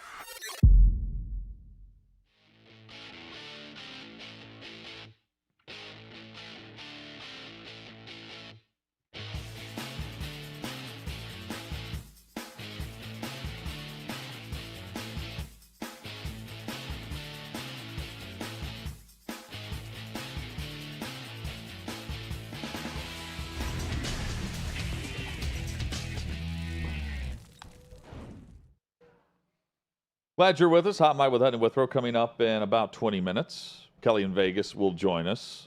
Right now, we say hello to Brian Howell, BuffZone.com. He is at the epicenter of the college football world right now, with plenty to discuss. Also, the epicenter of the entertainment world, since there's a writers and actor strike going on. It's now Hollywood as well. Brian, thanks for the time. How crazy was the weekend of just behind the scenes and people watching? Yeah, pretty normal. I mean, most schools have like Lil Wayne leading them out and rapping while they're running out on the field, right? That's right, yeah. Yeah, it's a normal thing. They've got The Rock on the sideline, things like that. Yeah, I mean, all pretty normal. It's I mean, it's been crazy around here, and I mean, it was one of those things that when it happened, I didn't even recognize that Lil Wayne was there. I'm kind of filming the Ralphie running out and the team running out, and I hear this music, and I look in the big screen like, Lil Wayne's in the end zone and singing. So all right, this is just a new norm here. Are fans rushing the field for any win the new norm? Also at Colorado, is that going to be part of this Coach Prime tradition? Is this just an every game thing now? I hope not. Hopefully, I like covering a winning team, so I hope there's more wins. But I hope they don't rush the field every single time. I mean, I get it in some ways in that it's rivalry, but in the way that game played out on Saturday, I get it in some ways, but. Again, when you're a 23.5 point favorite and you barely win in overtime, maybe not a field rush situation, but I'm hoping that would be the last one. Ryan, what's the latest on Travis Hunter's injury and the timetable? Yeah, sounds like he's got a lacerated liver, which doesn't sound like it's serious, although that does sound serious. But I think he's gonna be out 3-4 weeks, so we'll see when he gets back. But it does appear that he's gonna at least miss the Oregon game this week. Quite possibly USC next week, and 3 weeks would be that next game against Arizona State. So hopefully he's back for that. But it does sound like he's probably going to miss these next two big ones. And just from the matchup perspective, there, if you're just a week ago previewing what was to come, it was okay. You get past Colorado State, and then we have the truth. We figure out where they are in the pecking order, and without him. It was always going to be tough, but without him, it is certainly a bigger hurdle to overcome. Yeah, especially on defense. I mean, offensively, I'm not super worried about it. I mean, Hunter is their best receiver, but Xavier Weaver has been insane this year. Jimmy Horn, they've got weapons, and Shador throwing the ball. I mean, they're going to find a way offensively, but it's more defensively because he's their top corner, and you have to wonder now what they're going to do with corner. Cormani McLean was the number one corner in the class this year, and he hasn't played a snap yet on defense because he hasn't been ready. Is he ready now? Well, we're going to find out. I know this is a big recruiting weekend for Colorado with a lot of recruits on campus. Any commitments coming out of this weekend? What's the buzz you're hearing in terms of recruiting? No commitments yet, but what I've been hearing is that they loved it. I mean, how could you not? If you're if you're a recruit at Colorado, being in that atmosphere.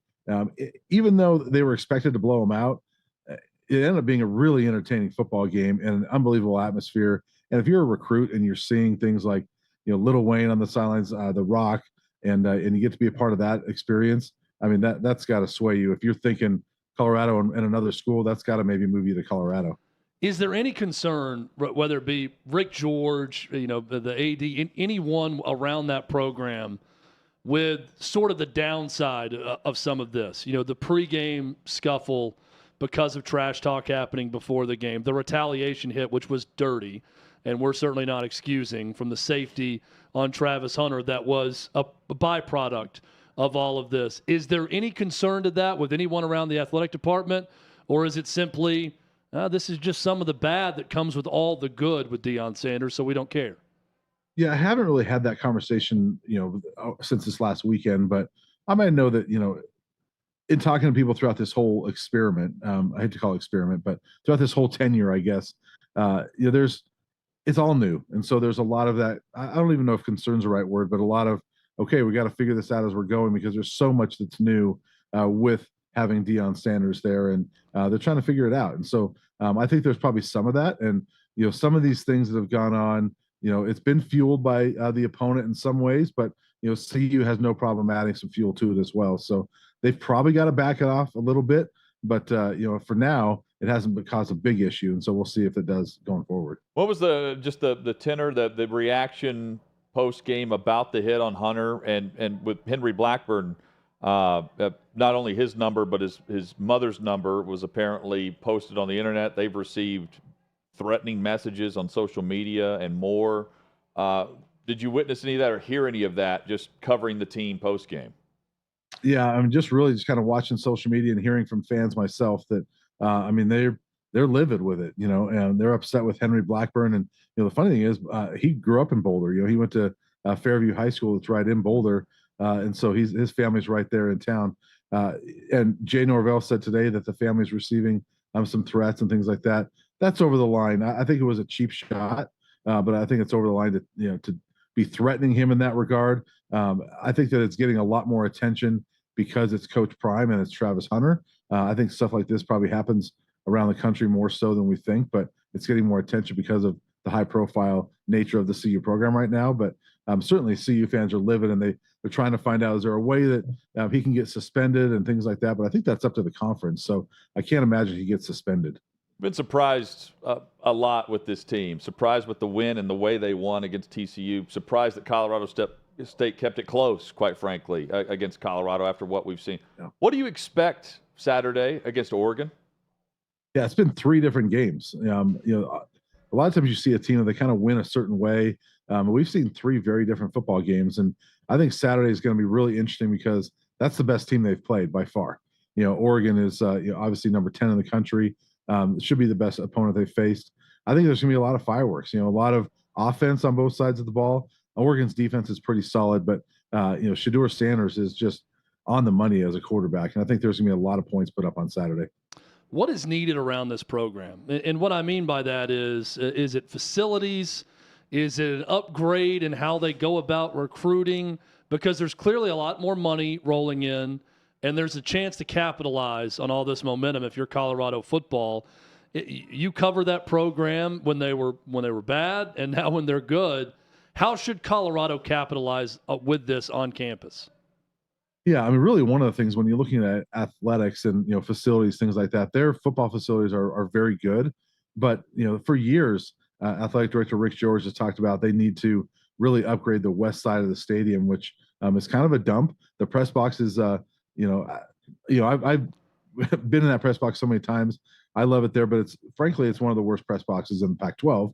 Probably is the worst, and so they need to upgrade that side of it. So this could bring in some money for some of those facilities upgrades that they have needed for a long time. I think that's one of the ways they can capitalize on it. But there's also naming rights, things like that they can get out of this, and so there's a lot of ways they can capitalize on it. And Deion Sanders has mentioned he wants to get a baseball team here at Colorado. Well, that's a massive investment because you also got to add a women's sport if you do that as well. So I don't know if he'll get to that level, but if they get to the point where they're adding sports, then we know that he's had a pretty dramatic impact that nobody even expected. Was he apologizing about the AC or something post game? Did I hear that or dream that up in the in the presser? Yeah, the room that was there was a little warm. Okay, and so when he walked in there, he could feel how warm it was, and he was like, and he was kind of saying, "Why is it so warm here? We're a Power 5, Yeah. So he did say, he did apologize. He said, "We're going to get that fixed." Brian Howells with BuffZone.com. Is BuffZone going to have the power rankings for his kids as he updates them? No, we won't have them. That changes daily. I don't know what it does, what those kids have to do to move up and down in the rankings. But certainly Shiloh Sanders got Pac-12 Defensive Player of the Week just now. It was just announced a little bit ago. So Shiloh's got to be number 1. Although when Shedeur is playing like he is there a 1A and 1B? It's hard to say. Yeah, they're in a good spot to be the power 2 of the kids' rankings for sure. Brian Howell with the great coverage on Colorado and fun this season for sure over at BuffZone.com. Brian, thank you, man, for the time, and hopefully we can catch up again soon because this is the soap opera that will continue. Yes, it will every single week. Yeah, man. Appreciate it. Thanks. Oregon and USC coming up for them, Chad, and that's going to provide plenty more fodder, one way or the other. I meant to ask him if he believes. Does he believe now? That's the way Deion was asking. Do you believe? Do you believe? Do you believe now? I'm guessing the beat writers have always had to at least pretend like they believed, even if they didn't. Not Ed Werder. If they're but there the every beat time. writers maybe. Oh, I don't yeah, know. I'm saying the beat writer. Ed Werder doesn't care. Ed Werder's getting that assignment because he lives close by Can I in ask Dallas. my question now? Yeah. I didn't write a single thing of it. I don't write. It would have been what Ed Werder, how he described it. I've been a writer in 30 years. How he described it to Dan Patrick. It's one of those where, you get into a dispute and then you get home and you get in the shower. Yes. And you think of all the things you should have said in the moment. Ed Werder, what he said to Dan Patrick after the fact about, I haven't written in 30 years. I don't know I didn't even write anything. That would have been a great response. I saw what you wrote. I don't write. It wasn't me. I don't know what you're talking about. The assumption would be like I guess he's lumping everyone in and looking at me while saying something. Crazy. Did the reporters ask him if Primetime believes after his first loss at some point? Yeah. Do you believe us? There's going to be a lot of gotcha moments when things go a little bit south. But I think Deion Sanders, because he loves this, he loves it. Well, he loves the back and forth. He's gonna be fine handling it. I think the presser on how he handles it will be very similar to how he handled Saturday night. Yeah, and him Sunday and Jay morning. Norvell were totally fine with each other post game. Well, not just that, but admitting to the reporters and to the fans, I'm sitting there thinking I can't lose to this dude across from me right now. Oh, and he said we were hot garbage for most of that game. And allow him to come in here and speak to you guys like I know he would had he won this game. Of course I'm thinking about that. Yeah, he said at halftime, too, he said, well, we got to move the ball. Our offense has been terrible. And then post-game, he said, we played like hot garbage for about 3/4 of this game, so I'm happy to get out of there with a win. Chad, crazy circumstances in that game. So two things. Number one, two other takeaways. Georgia, to me, I'm still uncertain about the Bulldogs. Meanwhile, on Saturday, the LSU Tigers was the team I thought we would see against Florida State as they took on Mississippi State. That's a defensive-led Mississippi State Bulldogs program. Jaden Daniels was unbelievably good in that game. And Neighbors, too. I mean, nearly a perfect – that's as close as you get to a perfect game. They started 11 for 11, 12 for a for 12. quarterback, yeah. I think he had 2 incompletions the entire game. 2 great touchdown throws. He was great. LSU looked incredible. That's how you bounce back. That's a good example of this can be a week-to-week season because LSU looked awful, and they looked like they were dying in the second half against Florida State. I think Florida State's another great example of that week-to-week in college football. They should have blown out Boston College in that game, and they had to come back and hold on for dear life to beat a really bad Boston College team on the road. They were down, 14-3 or something? Yeah. Early. So I credit – I thought this would happen, but a year ago that Brian Kelly team responded well to some early adversity and got better and better as the year went on. I think they're going to do just the same this year. Mississippi State did not look good in that game at home I don't understand either. their offense. They went from 67% pass to 31% pass with the same quarterback. Zach Arnett strikes me as old school to a fault in how he approaches the game and scheme. I mean, in college football right now. And I just don't think, prove me wrong, I don't think you can beat teams 14-10 consistently in the SEC. And it feels like that's how this defensive guy wants to go about it. No, and LSU's defense, not strong against the pass to begin the year, but stout against the run. It's just I learned more about LSU because they were going against Arnett's defense. Yeah. And the way the Tigers played was, again, that is still a team to watch out for. I hesitate to make some big, broad, sweeping, accusation or just call something so quickly, but I'm going to go ahead and do it anyways. Carson Beck lacks it. Whatever Stetson Bennett had, I don't see it from Carson Beck at Georgia. Now, they're still very talented. They were able to sleepwalk through an entire half and go, 14-3? They were down at halftime and then win pretty easily in a driving rain in the second half. And it's just when that defense decides to turn the screws up on you, you're done. They have consistently done that, and they did it again. They started the second half and looked like a competent offense. Looked better. Got the run game going also. But wait and see. There's going to be maybe there's a little bit of complacency with that Georgia team, but they're still able to win the game. The SEC is down. We've said it now for 2 weeks.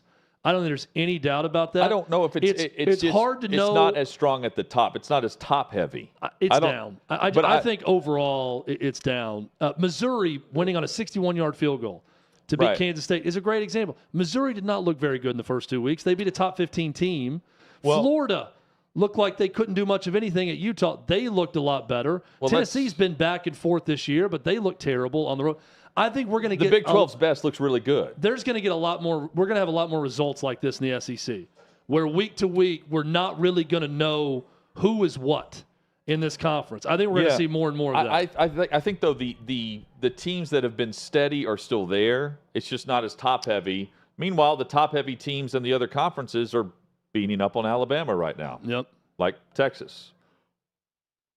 Kelly in Vegas joins us next. Helps us make some money.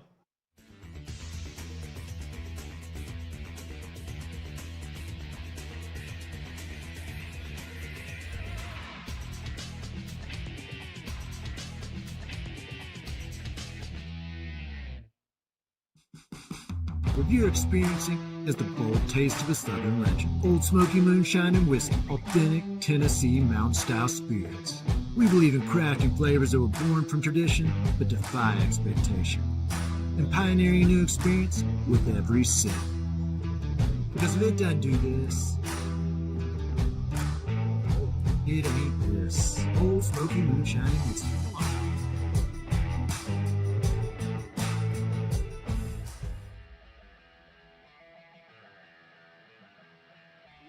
Welcome into OutKick the show. I am Clay Travis, your fearless leader. I am going to continue to argue that sports is one of the great unifying forces in all of American life. ESPN is a sinking ship. Democrats are now the party of the white, woke college graduate.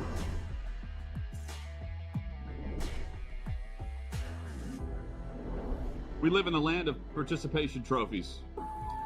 You gotta lean into the turns. You really gotta lean into the turns. When Leah Thomas walked in that first day, it got silent, and every girl was uncomfortable. Very difficult to go back-to-back years in the NFL with the number 1 overall pick. Is it fair for people to be upset with Barbie? I've been out of LA long enough to have forgotten that libs, no matter how ridiculous the scenario, are gonna live. Another week of inflation, another week with Biden with COVID, and another set of losers to crown. People don't watch the WNBA on TV, in person, on a plane, on a train, on a bus, or on purpose. I mean, what have you seen firsthand of how this has affected you in the plant and your fellow employees? Under Joe Biden, the Taliban has retaken Afghanistan. Putin has invaded Ukraine. So if there was ever a time for freaking aliens to inhabit and conquer Earth, now would be that time. We've seen coaches throw water bottles. We've seen coaches act like idiots. We've seen coaches slap other coaches. But I think if you're involved in carjacking, you're inherently a rotten human. The level of stupid that sometimes gets on our YouTube chat just gives me a headache. You're born a male, play with males. You're born a female, play with females. Don't at me about it. The American people are being cheated. We, ladies and gentlemen, are being cheated. There's no doubt in my mind he could have caught the ball in his back pocket if he'd been running. Blowing a lead and losing a game is 100 times more lasting and painful in some clubhouses than losing the game 15-0. If I had to start a list in the last 10 years of horrible underachievers, he's at the top. We were directly impacted by the whole Leah Thomas thing, and we were able to see you guys on the ground with your signs supporting.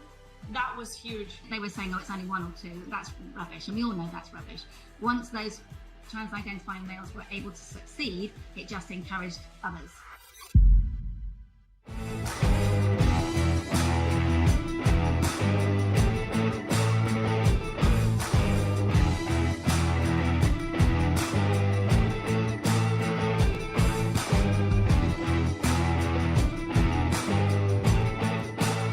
Old Smoky Moonshine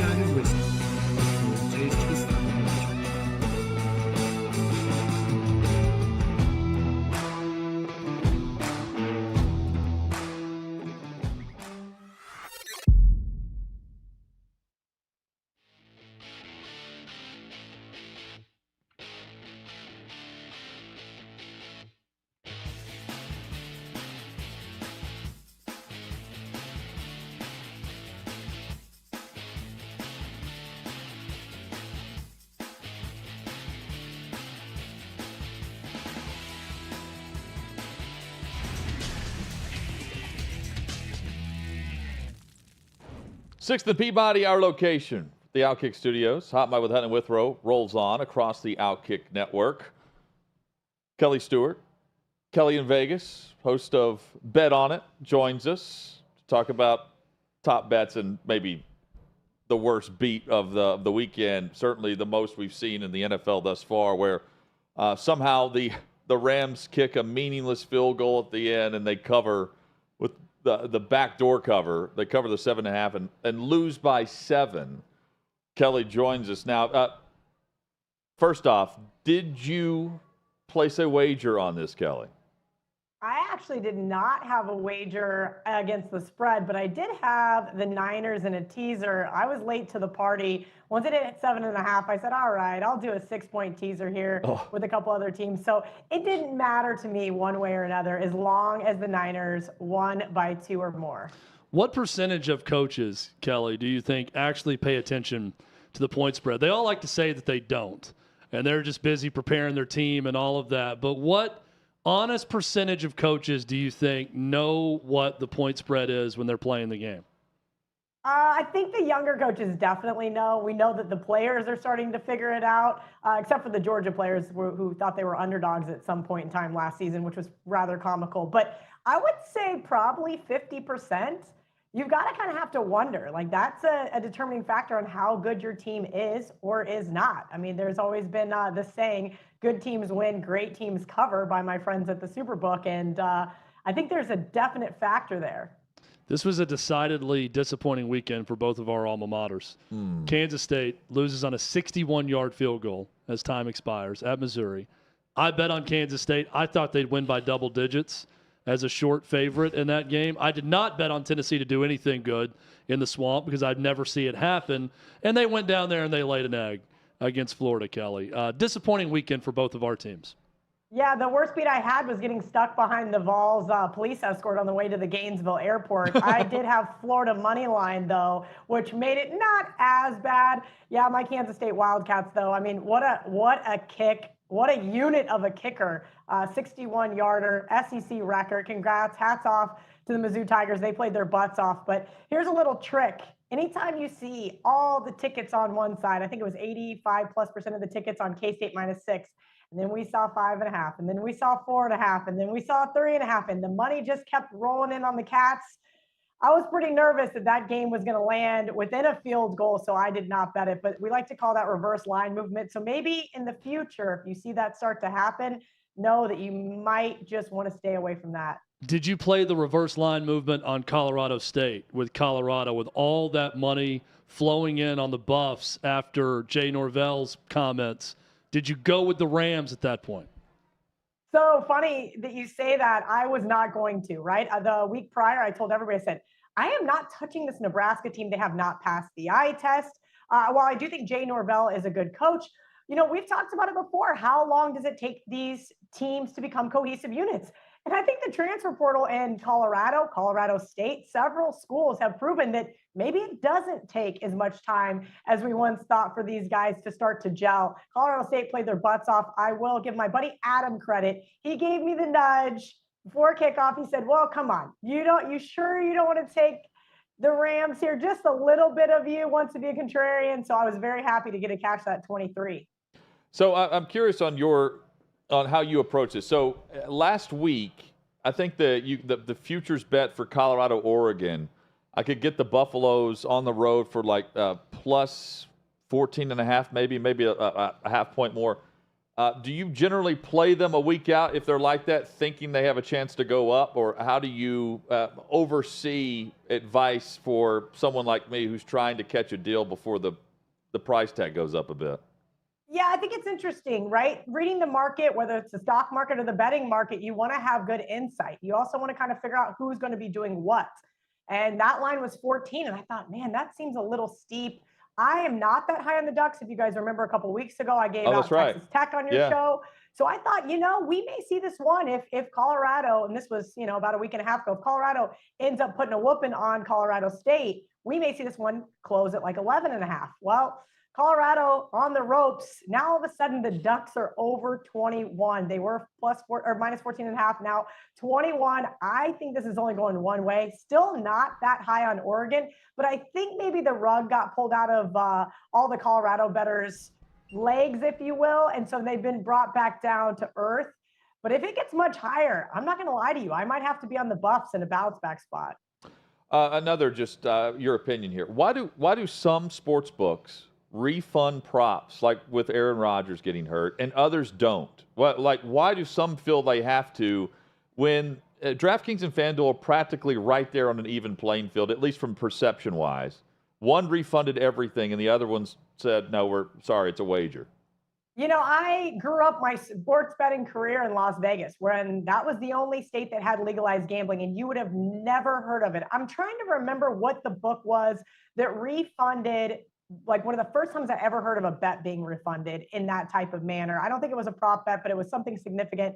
And I was walking into the Golden Nugget, and my good friend Tony Miller, I said, why would they do that? And he goes, it's a marketing stunt, Kelly. And I said, what? And he goes, they only had like 76 people actually make that wager. So it looks like, oh, we're doing the right thing here. So my guess is, well, why do you admit to not doing it then?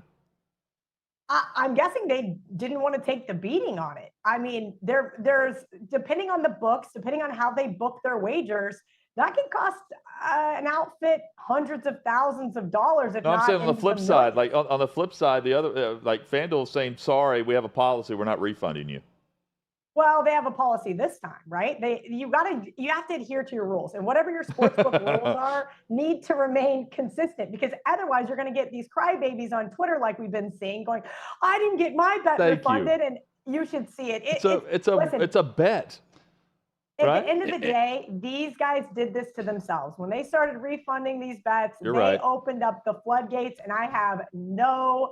I do not feel bad for them whatsoever for getting flack on social media for now not refunding bets. Chad and I need some refunds. Well, how much of this is like complaining about your cable company, where they're in a dispute with someone and you're pissed off and you take to social media and you bitch about it to everyone that'll listen, and you might even call up the company and let someone have it on the phone.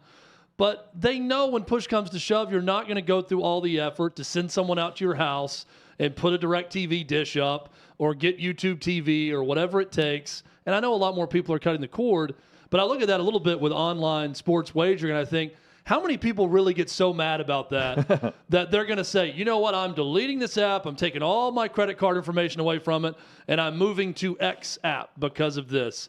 Do you think that's a high percentage of people that'll actually do it? No, and if you're only betting with one app in a state like Tennessee, New Jersey, Nevada, Colorado, all these states with multiple books, you're already doing yourself a disservice anyway. You need to have outs, as many as you can, as many apps, at least have a little bit of money in each one of them. So no, you're only hurting yourself pretty much by closing said app. I say this coming off a pretty good weekend by my standards, gambling-wise, but I really need Kelly's guidance in all things with this, because I am one of those idiots that only gambles with one app, and I'm in Tennessee. OutKick.com/bet is where you can go to get them. So much more important than you'll ever realize. You guys, we're talking 5 cents here. And when I say 5 cents, I mean 5 cents on every dollar, 10 cents on every dollar. You're going to find that there is not that many that are similar across the board. Always shop. Come on. It's like when you go to the grocery store. You're going to look for good prices. You're going to look for good quality. Yeah, but you're shopping for like, we've got certain games on like the Division III level that you're shopping. I'm just looking I'm looking for the top. I'm looking for the top game, and I'm looking for the spread to drop to 5.5, which is why I took the Vols. Oh no.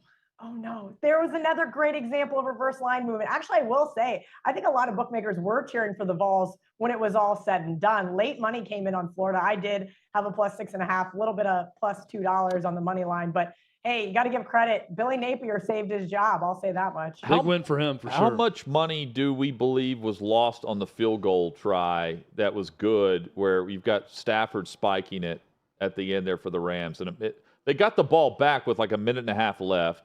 And typically you go for the field goal because you need the onside anyway, and then you go for the touchdown. In this case, there's 4 seconds, and they kick it. Do you have any idea about the average game that's wagered on in the NFL per week? I am trying to look and see. I did Google it because I had a feeling you guys would ask me if it was a certain sports book, how much money really changed hands. And I could not find it, to be brutally honest with you guys. But Twitter was crazy about it. I would say probably in the millions because you have to remember, Niners opened at 6.5 last Sunday, right? We saw a very sharp group that everybody respects in Las Vegas bet it at 6.5 and immediately went to 7, almost 7.5. So at 8, I said, all right, I'm just going to tease the Niners because I'm a giant wuss. If I miss the number, I'm going to just stay off. I know better at this point. So I was like, I'll just tease it with the Eagles. I'll look at something else here. And I would probably say in the millions of dollars, depending on the sports book, was exchanged hands there with Sean McVay electing to kick that one. Kelly, give me your God's honest opinion on this one. Not that you always don't give us your God's honest opinion, but especially on this one, I want your God's honest opinion. Sean McVay is a young guy as a coach. You said the younger the coaches and the players certainly know the line. Did he do this to troll gamblers, to cover the line, or did he do it just to give his field goal kicker and the special teams unit an in-game rep, knowing that it wasn't going to matter one way or the other? Or was this a troll job by McVay?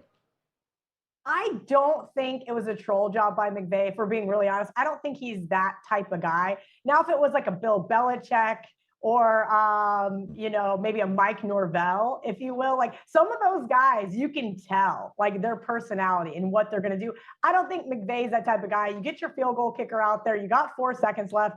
Do you have time to onside it and then go for the hopefully get the cover and then throw a Hail Mary? No, we all know that. But the right move is to kick the field goal. They also have Brett Maher, who's been awful in recent memory. Very good point. Yeah, so maybe it was just Let me see if you can actually just make a kick in 4 seconds left. Let's get an in-game practice situation Get out there and going. kick it because you know we're losing. We'll see if you can make it. Hey, Brett, pretend this is for the game. Go. Let's go. Let's act like this is a game winner. Hey, what do you like tonight for Monday Night Football in the doubleheader? Yeah, so I'm looking at the Panthers, but gosh, Frank Wright over recent history, like at least in Indianapolis, was not great. And, his first couple of games, they always had historical slow starts. So slight lean to the Panthers.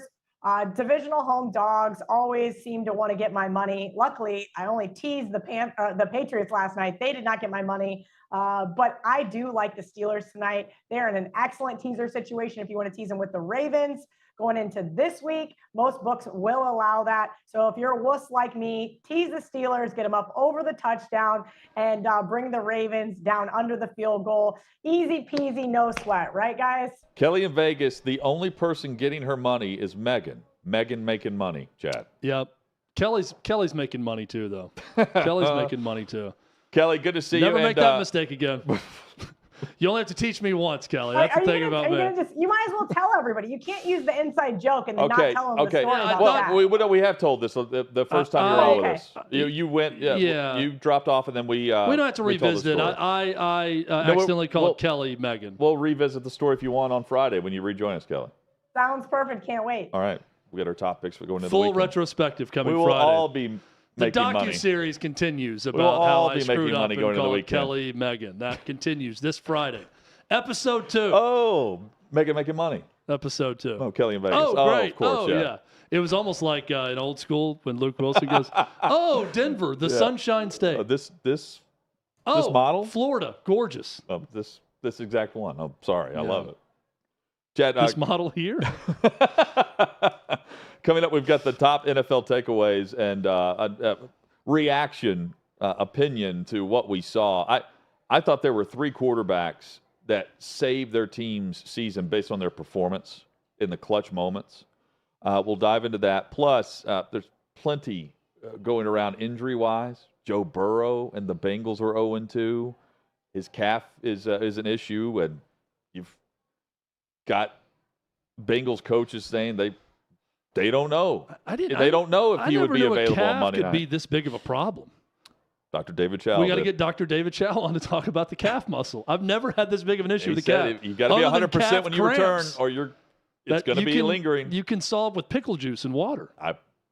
This is the most problematic calf in the history of calves. Chad and I are going to go take a salt pill during the I'm going to see if I can injure my calf tonight pitching in softball.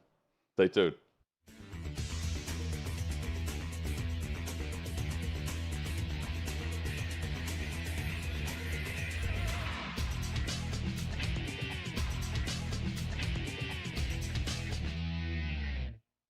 here at the Big Machine Music City Grand Prix, but that's not the only big race that's on people's minds. Let's go talk about it. There's no way Biden can win again. There's just no way. Even the people that voted for him because they didn't like Trump, now at least have to see like senile, not all there. Probably won't be alive for 4 more years. Are you a Trump guy? Or are you a DeSantis guy? Or someone else? I don't like any of them. Who's your dream candidate? Who would you want to run? Myself. I think the best candidates probably are smart enough not to run. I just hope there's somebody that's young enough to care about the country instead of their politics. My fear is they get Gavin Newsom from California. And I think it would be the new cool vote for the younger people, and that's what I don't like. Who do you think on the Republican side would be able to take on Gavin Newsom? Great question. As a Republican registered, I love what Trump's body of work did, but they're just out to get him and destroy him, and we won't get things done, which is crappy for me to say. I thought DeSantis was going to be the guy. Trump only has 4 years left. He cannot fix everything that just happened in 4 years. And he's going to be battling indictments and all these false stuff for the next 4 years. We won't get anything done. And it'll just be the stalemate in America. That's why I almost don't want him in. But if he is the leading candidate, that's who I'm going to vote for. Is there any Democrat that you would vote for, consider voting for? Absolutely not. What about RFK Jr.? No. Who should our first female president be? Michelle Obama, of course. Okay. Yeah. I'm going to go with Harambe 2024. We have the 2024 presidential race coming up, and I wanted to see who you thought your favorite TV characters would vote for. Homer Simpson, like who do you think he would vote for? Donald Trump, all the way. Vito Corleone. Whoa. Whoever advances the cause of the Corleone family. Yeah. Tony Soprano. If Tony Soprano is voting in the 2024 election, who do you think he's voting for? I'm going to go Ron DeSantis. Okay, why do you think that? Just seems like a Ron DeSantis kind of guy. Is this a meatball joke that you're trying to make right now? What about Homer Simpson? Homer would vote for Biden because he's a dope. Who do you think Napoleon Dynamite would vote for? That's a good question. I actually don't know. There's a right answer here. He's voting for himself or Pedro. There's a Viking show, I think. Okay. Maybe that's Hulu. I don't know. So in the Viking show, whatever the main character is, who do you think they would vote for in 2024? Probably a goat or a dog. I think we have one of those in office right now. So who do you think Jon Snow would vote for in this upcoming election? I'm going to say Donald J. Trump. Why do you think so? Because Game of Thrones is all about drama, and Trump comes with the drama, baby. Would you vote for Trump from jail? Yeah, probably. Because at that point, what else do you have to lose? Okay, would you vote for Trump from a jail cell? Hell yeah, baby. I will get Trump out of jail. Would you vote for Trump in jail? Oh, yeah. Based as The thing that Trump needs to remember is there's another political figure that said, I don't recall very well. Yeah. And that's all he's got to say. Is there like a dream candidate, someone that you think could like save us all? Yeah, Jesus. Amen to that.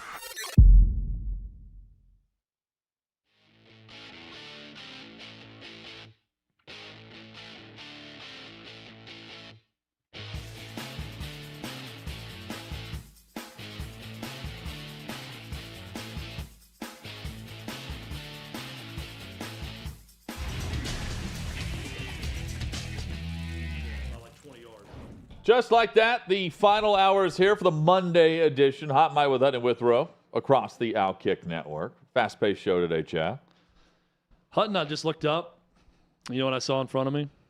A clock. You know what that clock said? What is that? It said that we have 1 hour left in our show today. It felt like we've been on for 20 minutes. Yep. I hope that's what it feels like for our viewer/listener.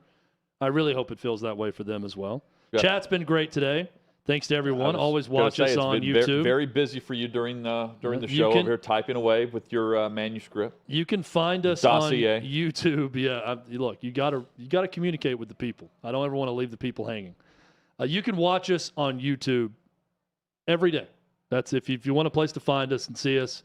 We're on YouTube every single day, so go there, check us out, and interact with us in the chat and smash the like button, thumbs up. What's the very latest with the hit on Travis Hunter, who we know has a liver issue? He's out lacerated the liver. 3 to 4 weeks. So Pete Thamel of ESPN spoke to Colorado State Athletic Director Joe Parker about the harassment of defensive back Henry Blackburn, who delivered a controversial late hit on Colorado's Travis Hunter on Saturday.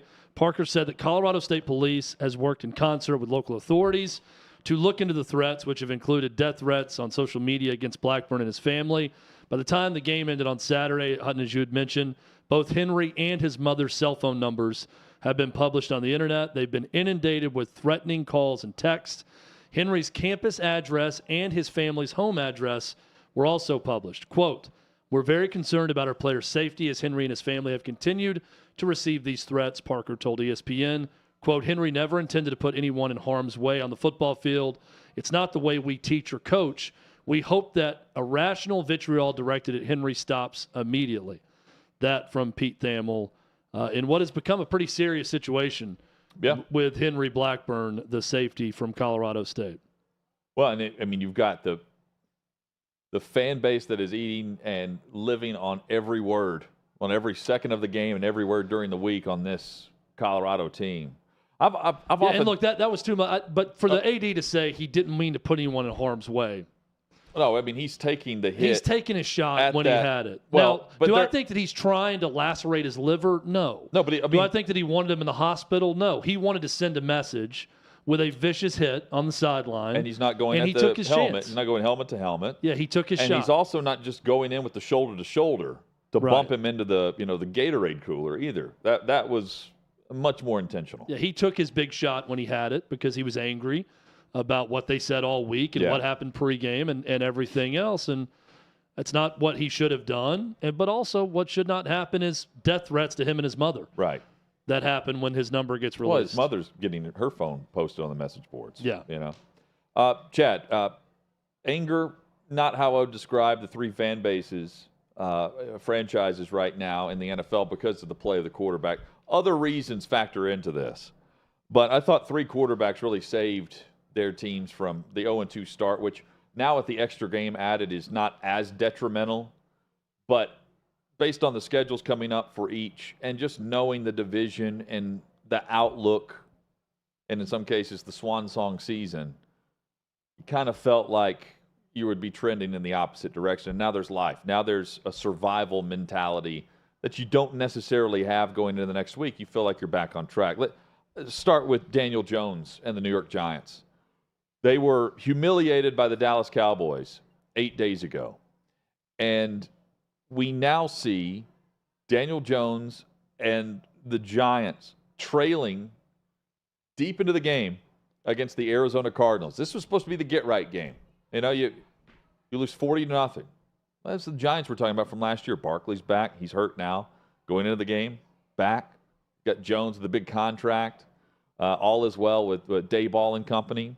And they end up winning 31-28 in a game where they faced a 21-point deficit and a situation where there's very little time remaining in the third quarter, and all of a sudden the Giants turn it on. They had dropped 150 straight games when trailing by 21 or more points, and they won on the road in Arizona that felt like a home game for the Giants based on the crowd. 31-28. Jones resuscitates the Giants, but also you buy into the fact that, okay, this is more of the guy and the version that everyone bought into financially. He's the first ever quarterback for the Giants with 250 passing yards, 50 rushing yards, and 2 passing touchdowns, and a rushing touchdown in a game. And he did all that in the second half. They needed him to step up, and he did. And the Giants were facing 0-2, and the loss would have been to the Cardinals as well as the Dallas Cowboys. Saquon Barkley's injury, by the way, one of the reasons that running backs aren't getting paid the way they want, because it's a position where you're going to get hurt. Unfortunately, he's now for them. week to week is how it's described, and they play Thursday night in San Francisco. Meaning 0-2 is staring down 0-3, and now they go to San Fran, albeit without Saquon. He's reportedly out, according to Ian Rappaport, already for Thursday, but week to week after. It was 57-0, I think, right, was the number before they scored against the Cowboys. And then because it was 17-0 at one point in that game, or was it 20-0? The Giants were outscored to start the season, I'm saying. Oh, 57-0. 57-0, yeah, sorry. To start the season. Crazy. Great bounce back by them. I was blown away watching that first half. I'm watching Red Zone Channel, and Josh Dobbs looks like Josh Dobbs in college. He's steamrolling people into the end zone, running the football at one point. Yes. Crazy start for them, for a team. His first rushing touchdown. I mean, they're showing some fight early this year, but that is a roster constructed to tank. That is a team constructed roster-wise to not do well in the NFL, and a must-win situation for the Giants after week one. And what they face next, they got off to a miserable start, but somehow found a way to come back and win it. Awful in the first half. Jones, 317 passing yards, 3 touchdowns, had the rushing one as well, scoreless at halftime, and 5 consecutive scoring drives. He led them on to get them to 1-1. Next up, Chad, the Tennessee Titans and Ryan Tannehill, 180-degree about face and a turn from the performance that we saw in New Orleans for week one, where instead he's 10 of 11 passing on first down instead of putting that offense with their best players in the backfield, putting that offense in a down and distance where they can't run the football on second or third down and long. It was the opposite against the Chargers. They sent the AFC opponent packing to 0-2, and Tannehill stood in the pocket and delivered. The Titans have scored in the fourth quarter since the start of last year 3 touchdowns in the fourth quarter, and he led 2 touchdown drives yesterday in the fourth, and then, of course, the overtime victory. It was a great confirmation that this is more than just the swan song season for him. They can actually play great defense and not lose it on the offensive end and put up 27 points. They scored 27 points one time a year ago against a team that is known for scoring a ton of points in L.A. The throw to Treylon Burks was great. Beautiful. Traveled 62 yards through the air. Dropped it in perfectly. Next Gen Stats has that as the longest pass of the season in the NFL. Through the air for a completion. Great work by Tannehill, who was terrible in week one. Terrific bounce back. And that's just the blueprint for, granted, the offensive line still was not great for the Titans, but that is the blueprint for how they're going to succeed. Getting the ball to Derrick Henry, mixing in some play action, deep shots, taking your chances and hitting them when you have them. They took 2 big chances, one on a trick play against the Saints, had 2 opportunities for 2 touchdowns that Tannehill missed. He hits them in this game, and it's a different outcome. Yeah, and they have over 100 yards passing off of play action. He was 2 of 7 passing on play action against New Orleans. Finally, Geno Smith. This is the Seattle team that I picked to win their division. This is the Seattle team that's going to be a contender in the postseason. Well, except for San Francisco. And it didn't look like Seattle was going to be all that, running it back the way they performed and outperformed expectations a year ago based on the way they looked to the Rams in week one. Now they go to Detroit. And Seattle goes in and wins, speaking of overtime, with Geno Smith stepping up when it mattered. He took a 17-yard sack in the fourth quarter, and he made up for it in dramatic fashion, where he leads the scoring drive, throwing the touchdown to Tyler Lockett in the walk-off. This is much needed, and it's more than just one victory. It's a win in the conference that could come down to a tiebreaker situation for being able to be a seed ahead of the team they just faced. And last year, this was a game that was extremely high scoring, and we see more scoring in this one with the way that it played out in OT. This was also so painfully Honolulu Blue Detroit Lions football. They come home after beating the defending Super Bowl champions in dramatic fashion in front of all of America based on the ratings. They honor Barry Sanders at home.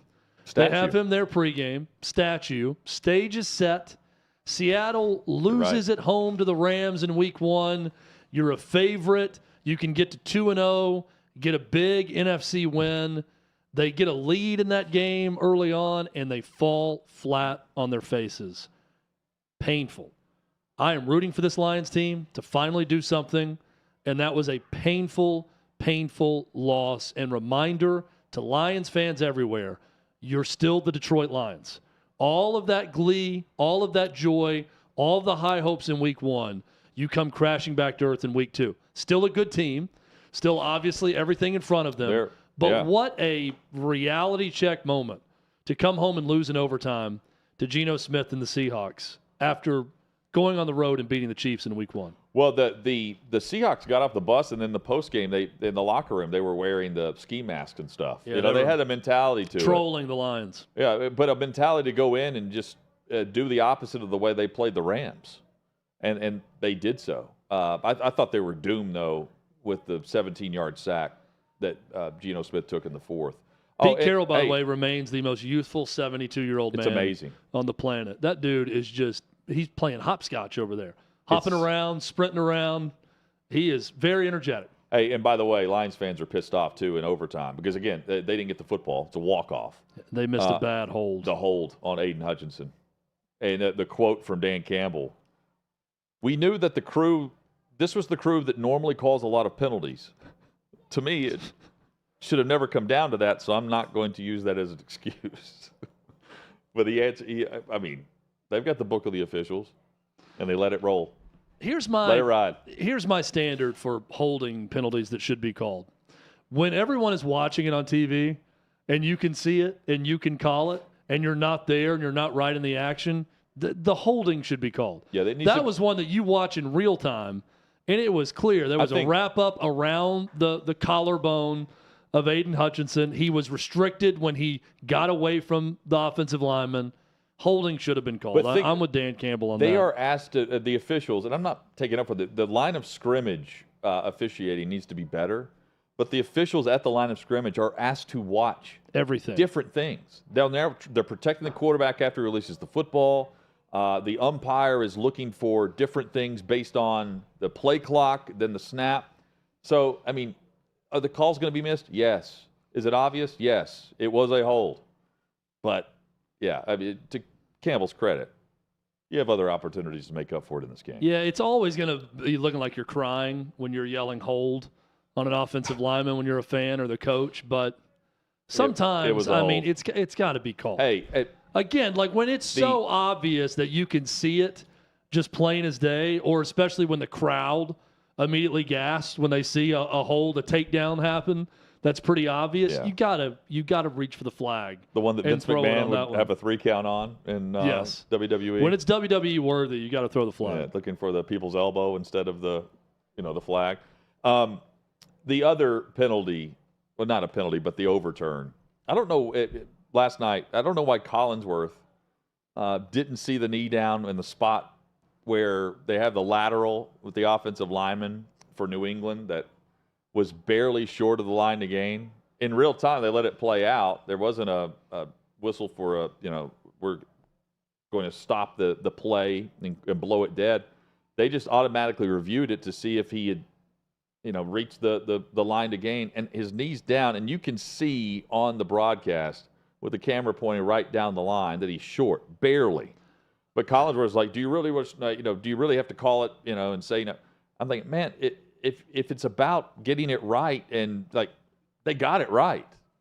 And the even post game he's discussing this. My only bit of frustration is I see it so many times where that is just seen as inconclusive.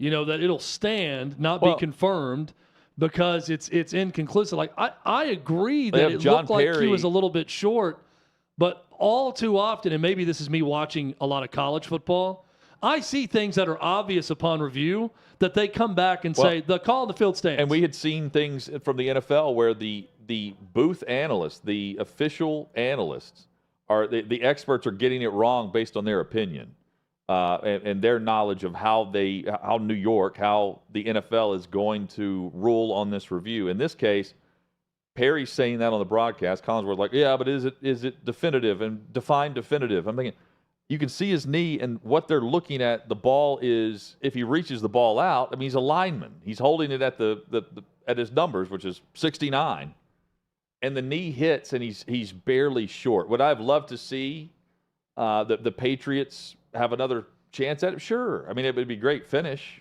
I hate that it ended that way with the very anticlimactic, but I mean, he was short. The heads-up play. The heads-up play was not blowing the play dead and just saying, like, the whistle blew, sorry. At least they looked at it. By the players was great. Like, just you cannot go down. You know you're short. Pitching it back, that was fun to watch. Tua, perfect against Belichick.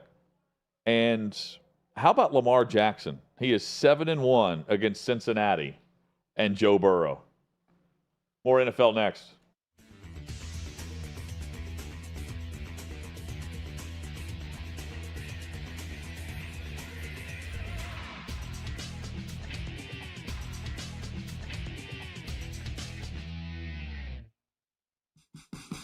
What you're experiencing is the bold taste of a Southern legend. Old Smoky Moonshine and Whiskey, authentic Tennessee mountain-style spirits. We believe in crafting flavors that were born from tradition but defy expectation, and pioneering a new experience with every sip. Because if it doesn't do this, it ain't this. Old Smoky Moonshine and Whiskey.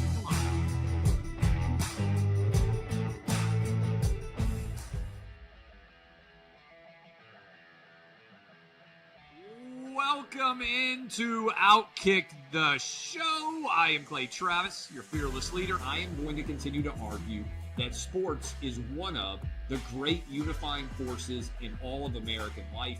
ESPN is a sinking ship. Democrats are now the party of the white, woke college graduate.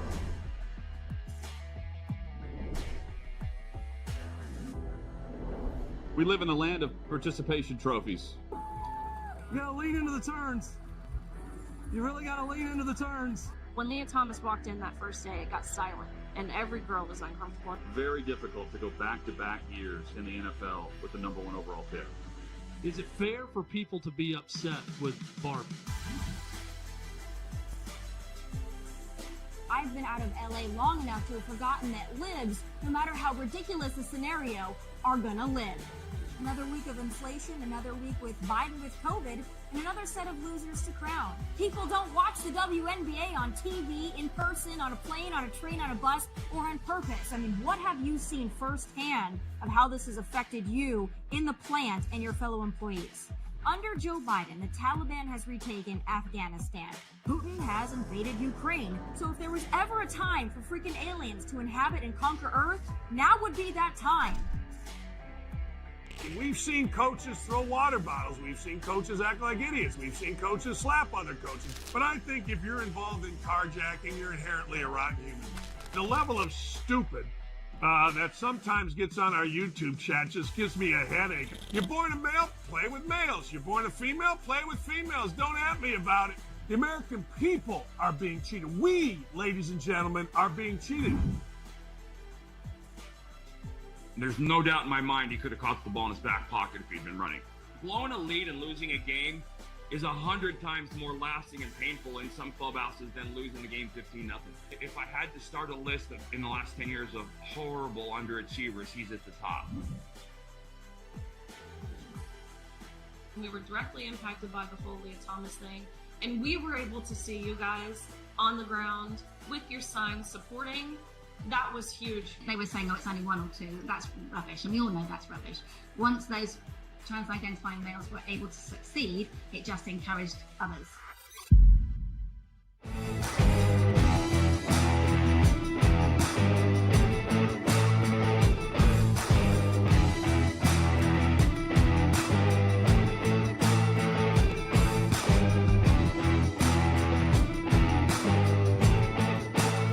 Old Smoky Moonshine and Whiskey. Bold taste of a Southern legend.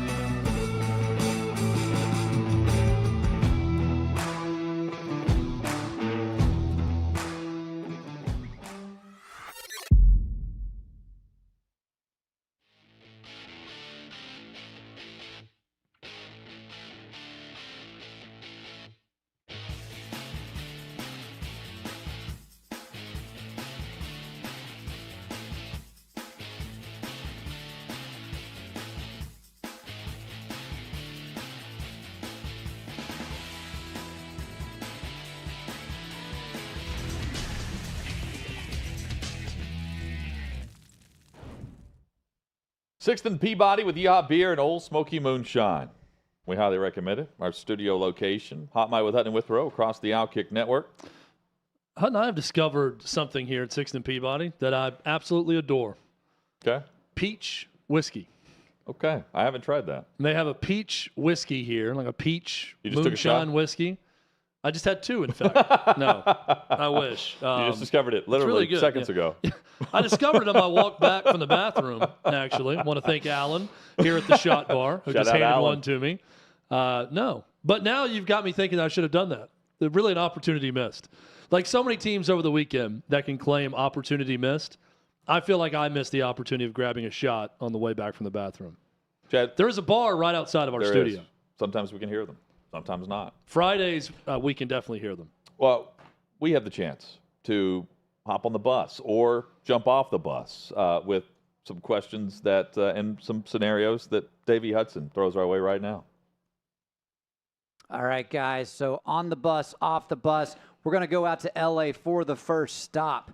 Now, the question is, well, it's not really the question. The statement is you're either on or you're off the bus, but this is Brandon Staley's last year as the Chargers head coach. Oh, I'm on the bus for this. This is what they've done defensively and what they're allowing. It's malpractice given the talent on that roster. It's an extremely talented roster outside of Herbert.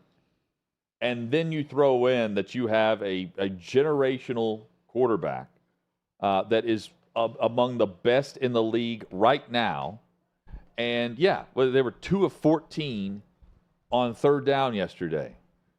They were excellent on third down a week ago, and they still couldn't win. They bring in a new play caller in Kellen Moore. Awful. And so is the coaching here defensively, because honestly, that is where they are really lacking for an offense that is routinely putting up points. It's to me, it's obvious, Chad. I'm on the bus with this. If we may, can we scroll through those photos of one Brandon Staley again, please, as we go? Because I just want to point out, this guy looks terrific. The beard looks great. It's not even like a full beard, sort of the growth on his face. No? A little bit of white in the beard, very thin, good vascularity on his arms. It seems like he's a very in-shape guy.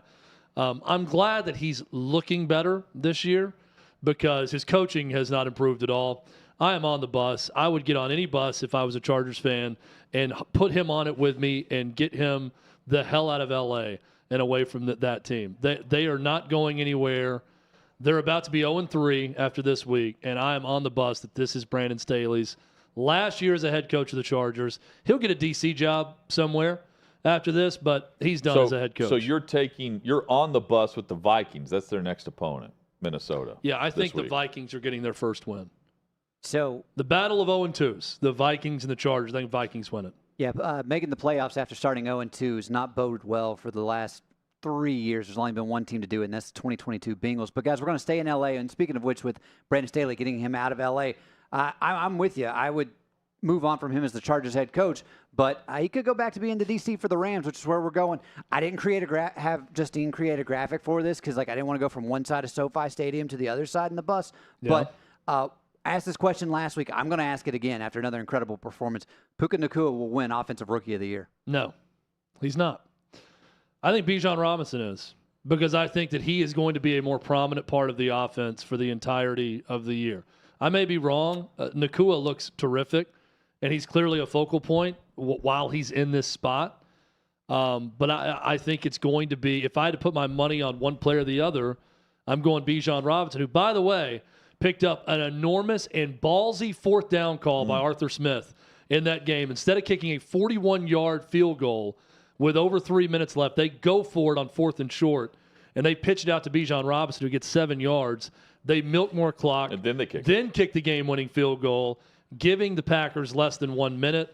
I picked that Falcons team to win that division. Same. I like that pick through 2 weeks. Give me Bijan Robinson over. I'm off the bus with Nak, even though Nacua has been terrific. Yeah, I remain off on this because look, 2 games in, we've seen him play well. We've also seen 2 games in, he's left the game due to injury, and he's been banged up, and that's Anthony Richardson. Right now, the nod goes to him, in my opinion, and it's because of the position he plays more than anything else. Bijan's a good, I think, side note, but with the 3 rookies, those guys are going to dominate, and I think Richardson right now is playing better than any of them. Although we've only seen Bryce Young play 1 game, we get to see him tonight. All right, guys, and we're going to take our next stop, and we're going to Boulder, Colorado, the epicenter of all things college football at the moment. But Deion in Colorado will start 4-0. I'm hesitating to be so fast to answer this. Okay. What was your fast inclination? Because I have a very fast one. I was very fast about their start, too. They're going to be 0-2 and 2 blowout losses. I'm off the bus with this that Deion in Colorado will be 4-0. I'm just saying, like, I acknowledge that I'm doing it again. I am saying, they're not going to TCU and winning. They're going to get boat race. They're going to get housed. That was a broad lake and valley of a spread there, too. And now they head to Oregon, and, they'll find a way to make it personal with Dan Lanning. Well, a big difference in that TCU win was they had a guy by the name of Travis Hunter who is going to be out for these next 2 games, one of them on the road in Oregon.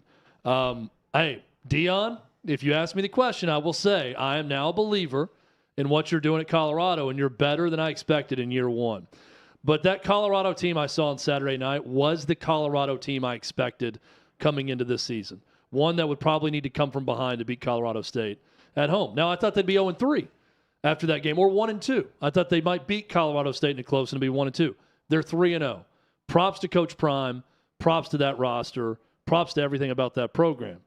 They're not going to Eugene and winning, and they're not beating USC, especially I don't think so without either. Travis Hunter. So I am off the bus on them being 4-0. I think they're going to be, by the end of these next 2 games, they're going to be 3-2, but they're losing Saturday in Eugene. But, Davey, it's not just Travis Hunter. That they do have Shedeur Sanders. So I like it. That's also what I wasn't taking into account against TCU. So I don't want to be like, don't even bother. I do think there'll be another reason to be like, man, they surprised us, because every week there's been something different. Given my inability to pick games, Hutton, I just assured the Buffs win now in Eugene by saying something so pronounced. They're not going to be 4-0, but I think we leave thinking this a little bit better than what we expected. Buffs currently, 21 like Colorado State right now. Yeah, they cover. I would Last week it was 14.5. I would take Colorado to cover the 21, right? Is that what it is, Davey, 21? As of right now, yes. I would take Colorado to cover the 21, but I do not think they're going to win. Well, just last week, if you wanted to bet Oregon or Colorado in this matchup last Wednesday, you could.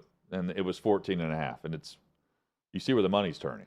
But last week, Vegas said, based on the 2 games they watched, they would have only put that at 14.5. And now the touchdown difference is the way they performed against Colorado State mixed with the loss of Travis Hunter was a touchdown difference. But Shedeur has other options to score touchdowns. But you're saying no.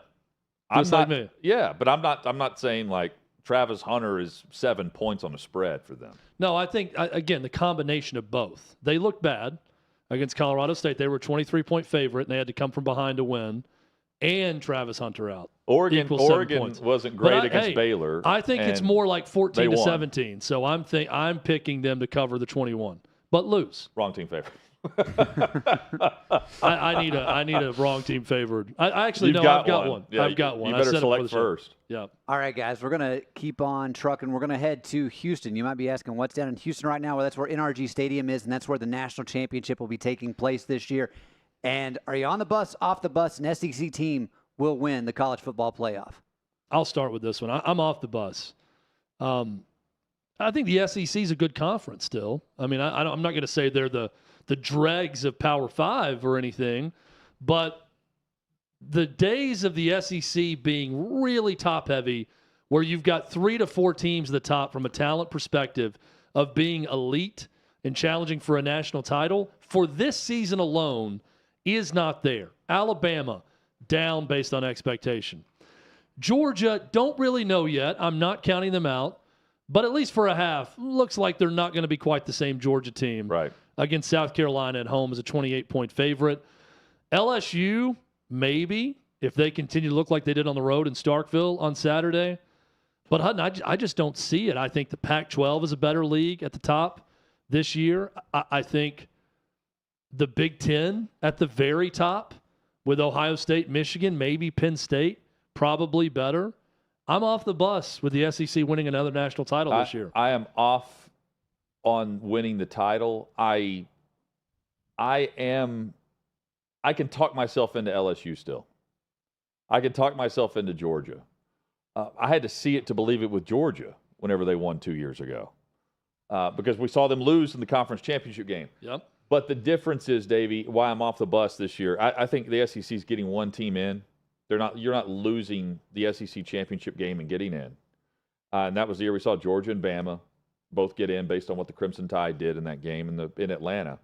I think the committee is going to value conference championship games and wins much more just based on the weight of how things are evened out and opponent distribution and what we've seen so far, and the fact that the SEC ends up eating their own, and more so this year because I think some teams see Alabama and Georgia for the taking. Okay. Since 2006, 13 SEC teams have won a national championship. But guys, we're going to go to the end of the line. And speaking of one of those teams that has won a lot of those championships, we're going to go to Tuscaloosa. And are you on the bus or off the bus for Saban will never make the college football playoff again? One more quick point about that SEC deal. I'm not going all Danny Cannell here and declaring the conference dead. No. The way he's been doing on Twitter about everything going on.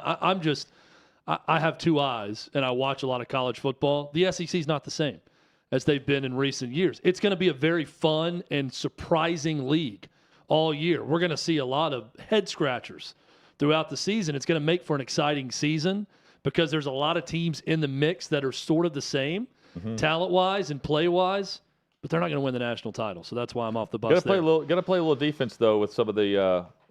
USC. USC can win their conference, but Ole Miss right now is top 5 in points scored. Yeah. Perception big of test this weekend. No doubt. But for that offense. When Davey's asking because if you see the SEC team matched up against the Pac-12 in the playoff this year, defense plays a factor in that. It's funny, it's a big opportunity for the Ole Miss defense to shine against Alabama, but tough challenge for the offense. Yes. All right, Nick Saban will never make the playoffs again. I'm on the bus of that being the case. I'm not going to sit here and say the dynasty's over forever, this and that. I just see a guy who's different. I take what Glenn Guilbeau wrote with his friend saying that, and while that's not necessarily definitive, put your name on it. I do see a difference in Nick Saban. Yeah, I agree with you, Hud. I see a difference in Nick Saban, and I see a guy who's a lot closer to stepping away than he is rallying the troops and coming back a year from now and getting back to a college football playoff. It is worth noting, next year we expand to 12 teams. Yeah, but Chad's on board with the difference is he could totally see him on game day. I could totally see him stepping away. If he's stepping away from coaching, I want to see him in a leadership role for college athletics, specifically college football. I'd like to see that. I'm off the bus, though, on this because I don't think he's stepping away from coaching. Nick Saban isn't going to in a year where he's flippantly deciding he's going to step away in the middle of the season, setting up a team to look this dysfunctional, specifically at the quarterback position and offensive coordinator, and a team that on offense, I can't point to the leader that's rallying anything right now. That's just not a Saban-led team that is going to be the lasting impression. Yes, they're going to make the college football playoff again because we're expanding to 12 and probably 16 eventually. All right, guys. I guess that concludes this bus ride. I didn't even think of a sign-off for this one, so I like don't know. the Just throw it sort right of back to you. Indiana Jones-esque red line between the locales. I like that. That was also an exciting part of the films when the Indy was in Davey flight added that in, I believe, or traveling. Right? Yeah, Your I liked suggestion? it. Yeah, thanks for Justine for helping make that come to Justine fruition. does a great job. I just something different about Nick Saban. He's nicer. He's cuddlier. Is he? This year. He's a little more cuddly. That's the way I would describe Nick Saban. To the locals? He came in and apologized to a guy after answering a question the wrong way. Okay, well. I say the wrong way, but he said, I should apologize. Your question was fine, and this is how I should have answered it. He opened a press conference doing that. I don't think Saban's ever lost to 2 assistants in the same season. He's got the opportunity to do that on Saturday. So he's only lost to 3 total now, right? Well, Jimbo 3 Fisher, losses. Jimbo and Fisher, Kirby Sarkisian. Smart, and now Sarkisian. Oh, That's it. Yeah, Fisher too. Those are the only 3 proteges that he's lost to. You think Kiffin gets it done? We were 2 years early on the We'll tour. have to wait for wrong team favored coming up later in the week to find out Is if one of us Kiffin thinks showing he up or done. Joey Freshwater in Tuscaloosa? That's really what I want to know. We'll discuss Monday Night Football next.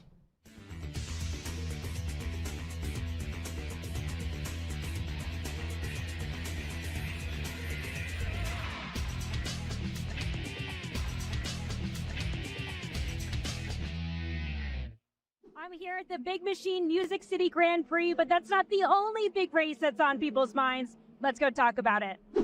There's no way Biden can win again. There's just no way. Even the people that voted for him because they didn't like Trump, now at least have to see like senile, not all there.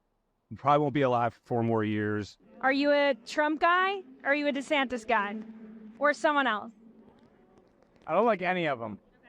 Who's your dream candidate? Who would you want to run? Myself. I think the best candidates probably are smart enough not to run. I just hope there's somebody that's young enough to care about the country instead of their politics. My fear is they get Gavin Newsom from California. And I think it would be the new cool vote for the younger people, and that's what I don't like. Who do you think on the Republican side would be able to take on Gavin Newsom? Great question. As a Republican registered, I love what Trump's body of work did, but they're just out to get him and destroy him, and we won't get things done, which is crappy for me to say. I thought DeSantis was going to be the guy. Trump only has 4 years left. He cannot fix everything that just happened in 4 years. And he's going to be battling indictments and all these false stuff for the next 4 years. We won't get anything done. And it'll just be this stalemate in America. That's why I almost don't want him in. But if he is the leading candidate, that's who I'm going to vote for. Is there any Democrat that you would vote for, consider voting for? Absolutely not. What about RFK Jr.? No. Who should our first female president be? Michelle Obama, of course. Yeah. I'm going to go with Harambe 2024. We have the 2024 presidential race coming up, and I wanted to see who you thought your favorite TV characters would vote for. Homer Simpson, like who do you think he would vote for? Donald Trump, all the way. Vito Corleone. Whoa. Whoever advances the cause of the Corleone family. Yeah. Tony Soprano. If Tony Soprano is voting in the 2024 election, who do you think he's voting for? I'm going to go Ron DeSantis. Okay, why do you think that? Just seems like a Ron DeSantis kind of guy. Is this a meatball joke that you're trying to make right now? What about Homer Simpson? Homer would vote for Biden because he's a dope. Who do you think Napoleon Dynamite would vote for? That's a good question. I actually don't know. There's a right answer here. He's voting for himself or Pedro. There's a Viking show, I think. Okay. Maybe that's Hulu. I don't know. So in the Viking show, whatever the main character is, who do you think they would vote for in 2024? Probably a goat or a dog. I think we have one of those in office right now. So who do you think Jon Snow would vote for in this upcoming election? I'm going to say Donald J. Trump. Why do you think so? Because Game of Thrones is all about drama, and Trump comes with the drama, baby. Would you vote for Trump from jail? Yeah, probably. Because at that point, what else do you have to lose? Okay, would you vote for Trump from a jail cell? Hell yeah, baby. I will get Trump out of jail. Would you vote for Trump in jail? Oh, yeah. Based as The thing that Trump needs to remember is there's another political figure that said, I don't recall very well. Yeah.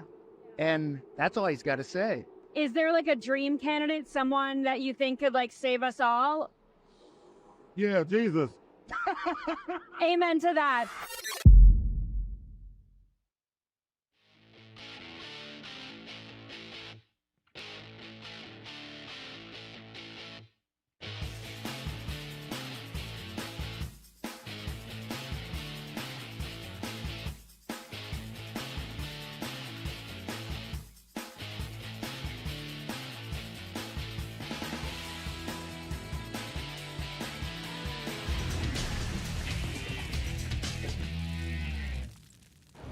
Wrapping up what's been a fast show on this Monday edition. Hope it's been that way for you through your workday. Hot Mike with Hutton and Withrow across the OutKick Network. 6th and Peabody with Yeehaw Beer and Old Smoky Moonshine. Chad, it happened to me just like it happened to Davey Hudson recently. Walked in on someone in a single toilet restroom. Oh. Didn't lock the door? Didn't lock the door, looked up at me and said, "Excuse me," as if it's my fault. Did you walk all the way in? Were you kind of looking at your phone as you opened? Or? I was, and then you just test it to see if it's locked. Yeah. And it wasn't locked. That's the worst. You're not, the person sitting there's on their phone and you're on your phone. No, so you open up the unlocked door and you get all the way in before someone says, "Excuse me." You're like, "Oh, we're not doing this together." This was someone that was sitting there just staring at the door as I walked in, not even looking at their phone. I thought this was a 2-seater. I'm sorry. Yeah, that's tough. I might have had one upped it on Saturday. This little fat kid. There was a 2-seater. He's maybe 10. I don't know which. Anything that starts with this little fat kid is going to be good. He decided, he barely beat me to the one stall at this restaurant, and obviously he locked the door. Didn't have to worry about that, but also, so he goes in there, and I'm thinking, all right, the big Tennessee-Florida game's on. Everyone, there starts to be a line. This kid takes 10 minutes, and when I say that thing reeked afterwards, it was awful. I was like, "Come on, kid." What's this kid eating? What are they feeding this kid? That's what Davey had to say after that. He walked out. He looked like the kid from Matilda that just finished eating like he was gonna get sick. Man, it was awful. You can't eat fast food for every meal, buddy. That's funny. Says who? I coached a softball game in just an absolute downpour on Saturday. Once again, feel like a grizzled vet out there. Had to explain to my players. Would you have done it had the in-laws not been in town? Oh, yeah. we had to play. I had parents come up to me saying... Oh, it wasn't called. It was... No, yeah. The parents come up going, "Coach Chad, are we playing this game? Or is this not called?" And I'm like, "I can't cancel the game. We go until the league says leave the field." And I'm like, I think they're basically... I love how people are blaming you for that. Yeah, Coach Chad, what are you going to do about this? You're going to stand for this atrocity? I was like, I don't know. Are you not on our side here? Oh, please, let me go coach your kid again in the rain. I'm the one standing on the mound in the rain, throwing in the mud the entire time. So, Chad, we get to see 2 games tonight. I know you're only on. You're for one only on Monday night. Can I say one other thing before we get to this? Oh yeah. Those Patriots uniforms last night are beautiful, just breathtakingly. They're going to be some great throwbacks. Beautiful. That uniform, along with the Denver Broncos orange crush of the '80s with John Elway, are 2 uniforms that should have never gone away. The replacements for both are far inferior. Both the Broncos uniform scheme and the Patriots. The reason that they stuck with the new uniform is because both teams went to the new uniform. What they do, Hutton? They started going to and winning Super Bowls when they made the change. So they'll never go back to them. But if you were standing on ceremony with the better uniform and the better looking uniform, the old school Patriots with the Revolutionary War soldier they also went to Tom snapping Brady. the ball. And then, but even before that, the Drew Bledsoe 96 Patriots had sort of that scheme. Yep. So they went to the Super Bowl, then they started winning Super Bowls. The Broncos immediately won 2 Super Bowls when making the switch. So they're not going back. But those are better uniforms. You've also got Tampa's. Tampa will be just bringing out the creamsicle. Let's see, the other good throwbacks. The Titans have one with the Oilers. Yeah, that's really good. It's the helmets, though, that make it because you couldn't wear a different style or different color helmet based on NFL policy. And now you can. And I'll say it again, not only was the Bears' play atrocious, those orange jersey, orange helmet uniforms are awful. And wearing them in Tampa was such an odd decision. A place where they have orange uniforms occasionally. I just thought the whole thing was I guess bad. they knew that they weren't wearing theirs. Well, of course, yeah. They knew that. They couldn't go orange on orange. But you get one road and one away. You understand the confusion. One away, one home, I'm saying, that you get to wear. When you go to Tampa and it's a team that might wear orange occasionally in the stadium and fans might be wearing orange, wear your blue uniforms if they're going to go white. The Bears are a uniform and a helmet that they shouldn't mess with. It's not. I know why they do it, to sell more merch. Well, this just looks like more of a Browns version to me. I hate it. And I think Browns are going all white tonight, which I also hate. Oh, I think that one looks all good. the things that I think hate that about one looks uniforms. Good. Yeah. I like the traditional Browns uniform better. Browns, they are the second kickoff. We'll have a dual games tonight, one on ESPN, and then ABC will have Steelers and Browns. PointsBet is where you can go to keep up with both of these games to make sure you have some interest in both and flipping back and forth.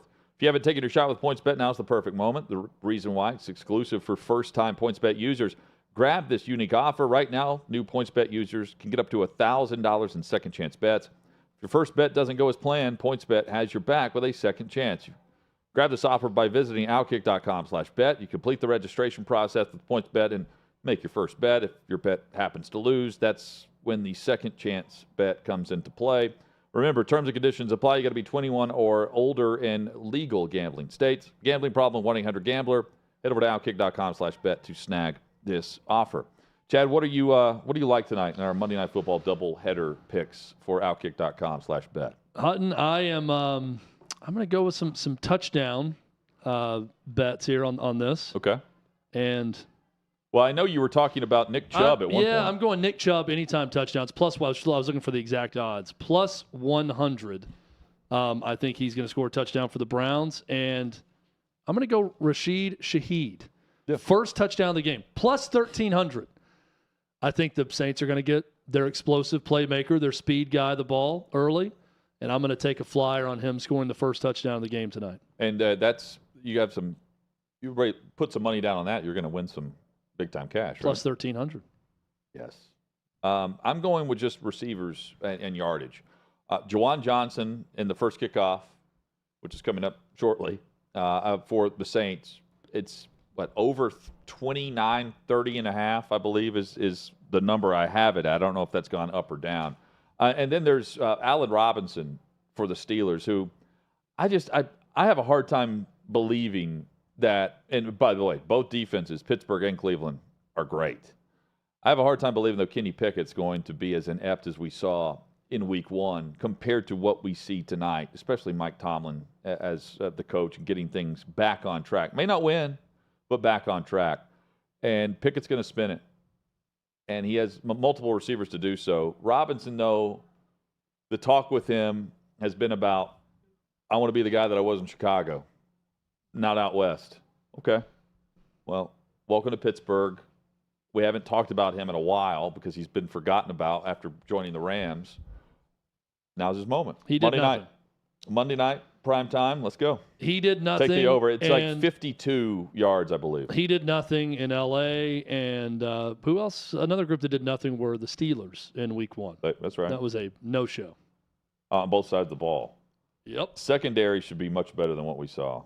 Brock Purdy continues to spin it. On the list of teams that remains unbeaten as the starter. I'm trying to think of the teams on the list of Regular teams season. that look to be much better than I expected coming into the season. Rams and Bucks both rank very high on that list. Yes. So far. I'll put the Browns in that category, but it's tough to know because of Burrow and his injury. And now you got Zach Taylor saying he doesn't even know he's going to play because he's so sore with the calf. So I'm not sure how much that's just Joe Burrow being hurt and playing hurt when you look at what the Browns were able to do in Week 1. No, you're right. And sorry, Tyler. Oh, by the way, too, you mentioned the Browns. A big chance here because Baltimore is also 2-0. And Cleveland's high ceiling, low floor across the league in terms of expectations for me. They have a legitimate chance to be very good. Yeah. Watson's got to be that guy, of course. Jim Schwartz now calling the defensive plays, wide 9, pass rush, playing a different technique than what we saw from Joe Woods. And it should pay off where you put your guys on an island like Myles Garrett and just let him go. And that helps everyone else, but it also allows for more aggressive play from the secondary and, quite frankly, maybe smarter play from the back group. So this is a big chance and opportunity for Cleveland to keep pace. And it's also, I think this would be detrimental for Pittsburgh because you would be staring up at two different teams that remain unbeaten. Meanwhile, you're 2 games back. Well, and look, in a 4-team super division where everyone has high expectations and you think it's going to be really good, odds are one of the teams, they're not going to be any good. They're going to be a lot worse than you expect. Right now, that looks to be Cincinnati or Pittsburgh in that division. And my money, honestly, is on Cincinnati simply because of the health of Joe Burrow. Well, and it's they're the confusing disappointment that right they now. rushed him back if that's the case. Dr. Chow, there's said and I told think us they like, saw 2 games in division in the first 2 games and thought, if you can go, and he said, I can go, let's go. Even if you're a little bit sore, because we got to get one of these 2. And now they're 0-2, and he's getting worse. Yeah, he's and limping he's around. Hurting worse, and now suddenly he's not going to play. For his career, Joe Burrow is 1-7 in the first 2 games of the year. 1-7 for his career through the first 2 weeks. 12 touchdowns, 9 interceptions. Is a stat line. Yeah. So this is not unusual, but it's unusual because, well, this is unusual for the recent year and a half of Joe Cool. I just hope he didn't rush back and it actually, made things worse than what it could have been if you just waited an extra week or 2, if that's all it was. And Jamar Chase is saying that during training camp. They're in for a long year. If they have no really great backup option. Trevor Siemian was battled for that during training camp. Chad, something else that we were discussing during training camp is a grievance that the NFL has filed against the NFLPA. And it's in regards to the NFLPA and comments made by their player rep, J.C. Tretter, it was at the Ross Tucker podcast, I believe he was on, where during the drama that was, poor timing by the running backs, hopping on a Zoom call after a deadline where franchise tag players could sign an extension and negotiate a contract.